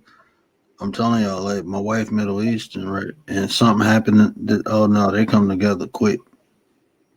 it'd be like if you drop a meatball on the ground and a whole bunch of ants run to it. That's how they act. They lift each other up. They fight over who go help who, not who ain't go help them. Who go do it? No, I want to do it. No, I want to do it. No, I'm gonna do it. I'm gonna do it. They be fight. I be like, shit. All y'all do it. Let me get the bread. Shit. But that's how they do. They don't be playing. Um, it's pride. Like I said, pride can be used in different ways. We have to have pride in one another. You know. But we got to get trust. We got to get respect too. We don't trust each other enough because we don't respect one another.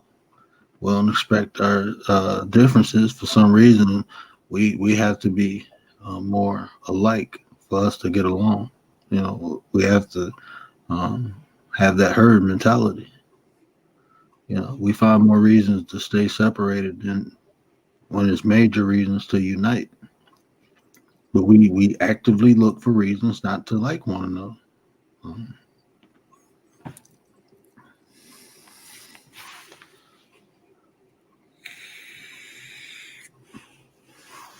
Net's back in the building.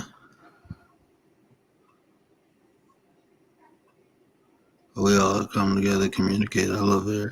And see, that's why I love this chat. I appreciate everybody who come through because it's all love and respect. Me too. And Me too. it's so many times you hear people say, you can't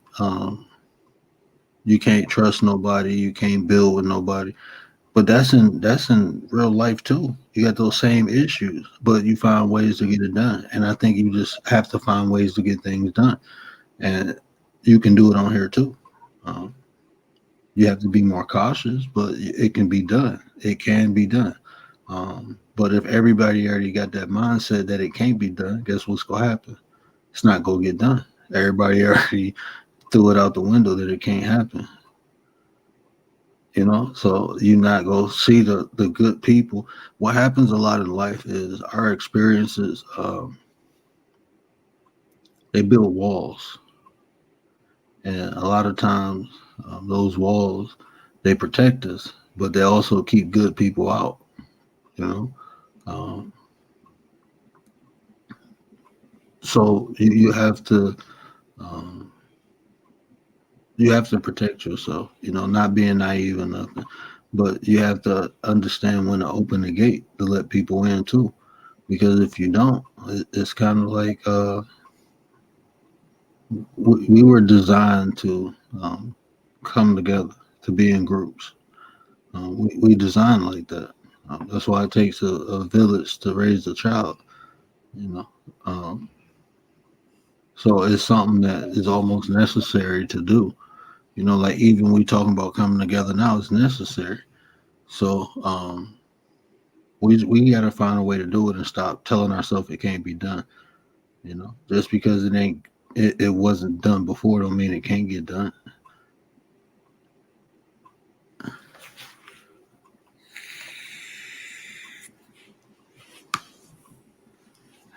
Juju, you about to make me go in preacher mode. My grandfather, my step grandfather was a bishop. I got it in me. There you go. I got it in me. I know the word, I like but that part. I'm telling you, bro, I can rock a pulpit. I like that. I like that part. I'm telling you. You guys want to hear something, man? Like the best the best quote I ever heard, and I think it's funny because he's not a very popular president, but Biden, man, I'm telling you, it was life changing to me, bro. And it's funny because you don't think when you think about Joe Biden, you don't think like this is a life changing, transformational person, right? But he did. He made a statement, and I hope you guys like write this down or whatever. If you got a pen and a piece of paper, or you take notes on your tablet. Joe Biden said, "You can tell me all day what you value, but if you allow me to take a look at your budget, I'll show you what you value."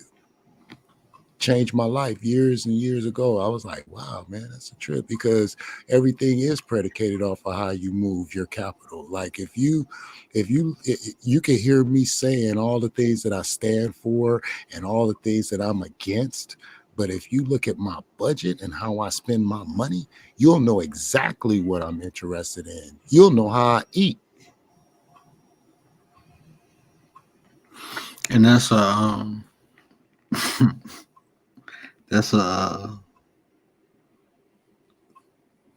that's a way that's a way we get monitored too. Um, And it's a trip though, because I'm saying I'm speaking from the connotation of an individual person, that's whether they're monitored, not monitored, whatever. I'm just saying that you know about a man or a woman based on how they spend their bread. You know what I mean? yeah, Like they could say, I'm for this, but they don't put their money there. They only right. speak strongly for or against it. But if you're really strong about something, you putting your money there, and it affects your own pocket. So it's like when you see where somebody, if people put money behind what they're talking about, then it's more believable than just seeing the passion. Like if I see somebody having passion about something without putting no money on it, it's kind of hard for me to validate it. Yeah, I mean, and that's facts. That's 100% fact, and that's why I tell people I want to start a campaign to buy black. Buy one black item a month. Um, That's a good one. you know what I'm saying? Like, Yeah, well I think said. that it'll create a habit and a mindset of people support because mostly all black businesses are small businesses. So helping small businesses would be something that everyone should should do. Some support and rooting for the small guy because a lot of us are that small guy. And then there's a lot of people on YouTube that have small businesses. Um, but I think just creating that mindset that buying black should be um, supporting one another, and all races should help out and buy black, not just black people, but like I said again, going back to the small businesses, rooting for the small guy. These big corporations ain't doing nothing for you, so uh, why not support the small business?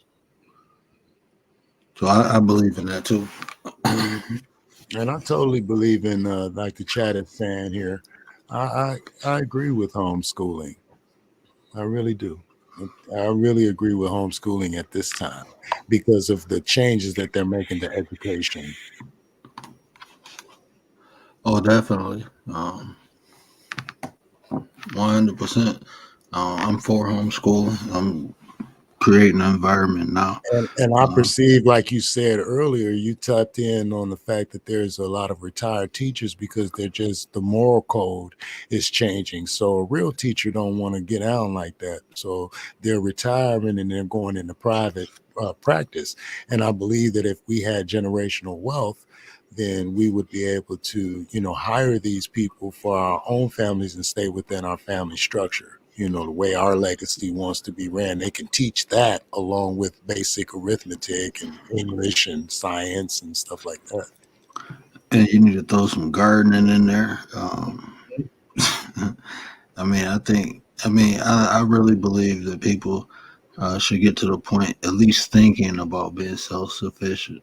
You know, we got away from a lot of old customs, but those old customs help us build independence. Um, like I said, like gardening. You know, uh, we didn't really go to the grocery store a lot when I was younger. We grew our own food.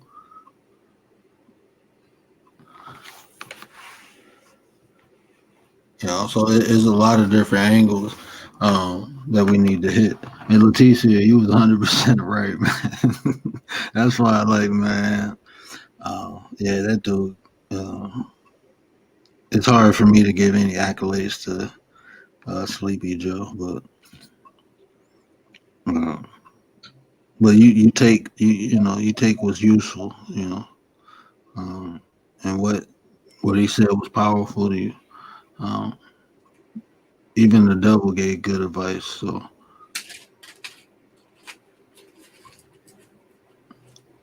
that's crazy. Ain't it? Even the devil gave good advice.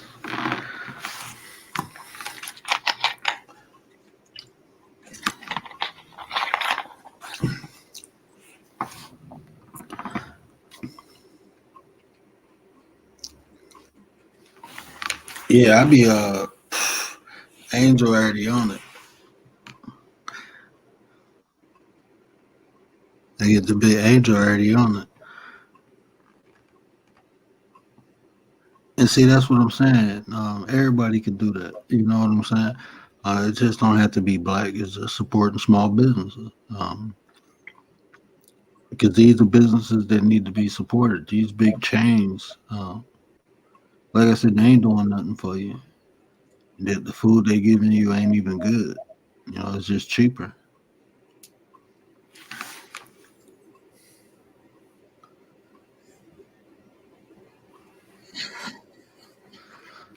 Yeah, the community food drive this weekend is part of the community homeschooling activity. Enjoy giving back to the people and was excited. And see that, and that even that too, servitude. I think that teaches, especially young.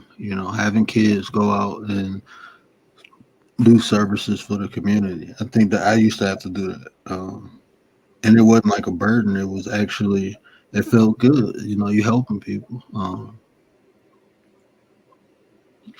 I think especially young men need to understand servitude, especially when you're in a condition to help people. You should always look for the opportunities, to help one another. The general has woken.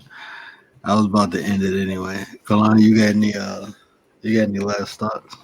No, no, no, no, not at all. This was a great show. Thank you to you for having me. The word. Thank you to Nashawn. Thank you to Miss Val. Thank you to Miss Lovey coming up. Thank you to the mods that's dropping all these links. Thank you to the mods that dropped my links. Everybody's welcome over at Kalani Management. We chill, chat, promote, and support each other. And I appreciate you, bro. You always got a spot up here. You always got a spot. Only thing you do is tell me to drop the link. Same to you. Same to you, my brother. All right, bro. All I right, man. appreciate everybody rocking out with me tonight. Really for y'all. Um, y'all help me make the content, so I appreciate y'all. Y'all be dropping gems all through the chat. So anybody watching this on playback, make sure to turn that live chat on, so you understand the dialogue we was having here tonight. 'Cause there's a lot of gems in the chat. I really, really, really appreciate y'all. But as far as this clout thing, this is what I want to say on that. Don't get too high on yourself. Don't get too low on yourself. Have it even chill, because um, clout, the reputation, the desire for attention, that in itself can that can turn into a drug. It could affect you worse than a drug. You'll do things that's against your morals and values. You'll hurt other people. It's just you shouldn't need no one to validate you. You should always have enough self-esteem, self-love. Um, and if you don't get it, that's something that you have to work on. Because if you keep seeking validation outside yourself, eventually either you or somebody will put you in a situation that's not good. So you just gotta. And I know we all go through different things in life, had different experiences, took different traumas. But what I'm telling you is, no matter what, you have to love yourself. You have to, because if you don't, people will take advantage of you.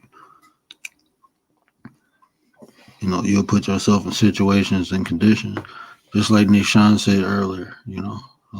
With the mother seeking love and inviting the wrong guys into their home around their kids. That's something that mother will have to live with the rest of her life. I think it was two daughters that got murdered. One, got assaulted. sexually. And then the other one was an infant. That's something she'll have to live with. So we gotta love ourselves. But that's all I got. You remember when I say care about how you feel? Uh-huh.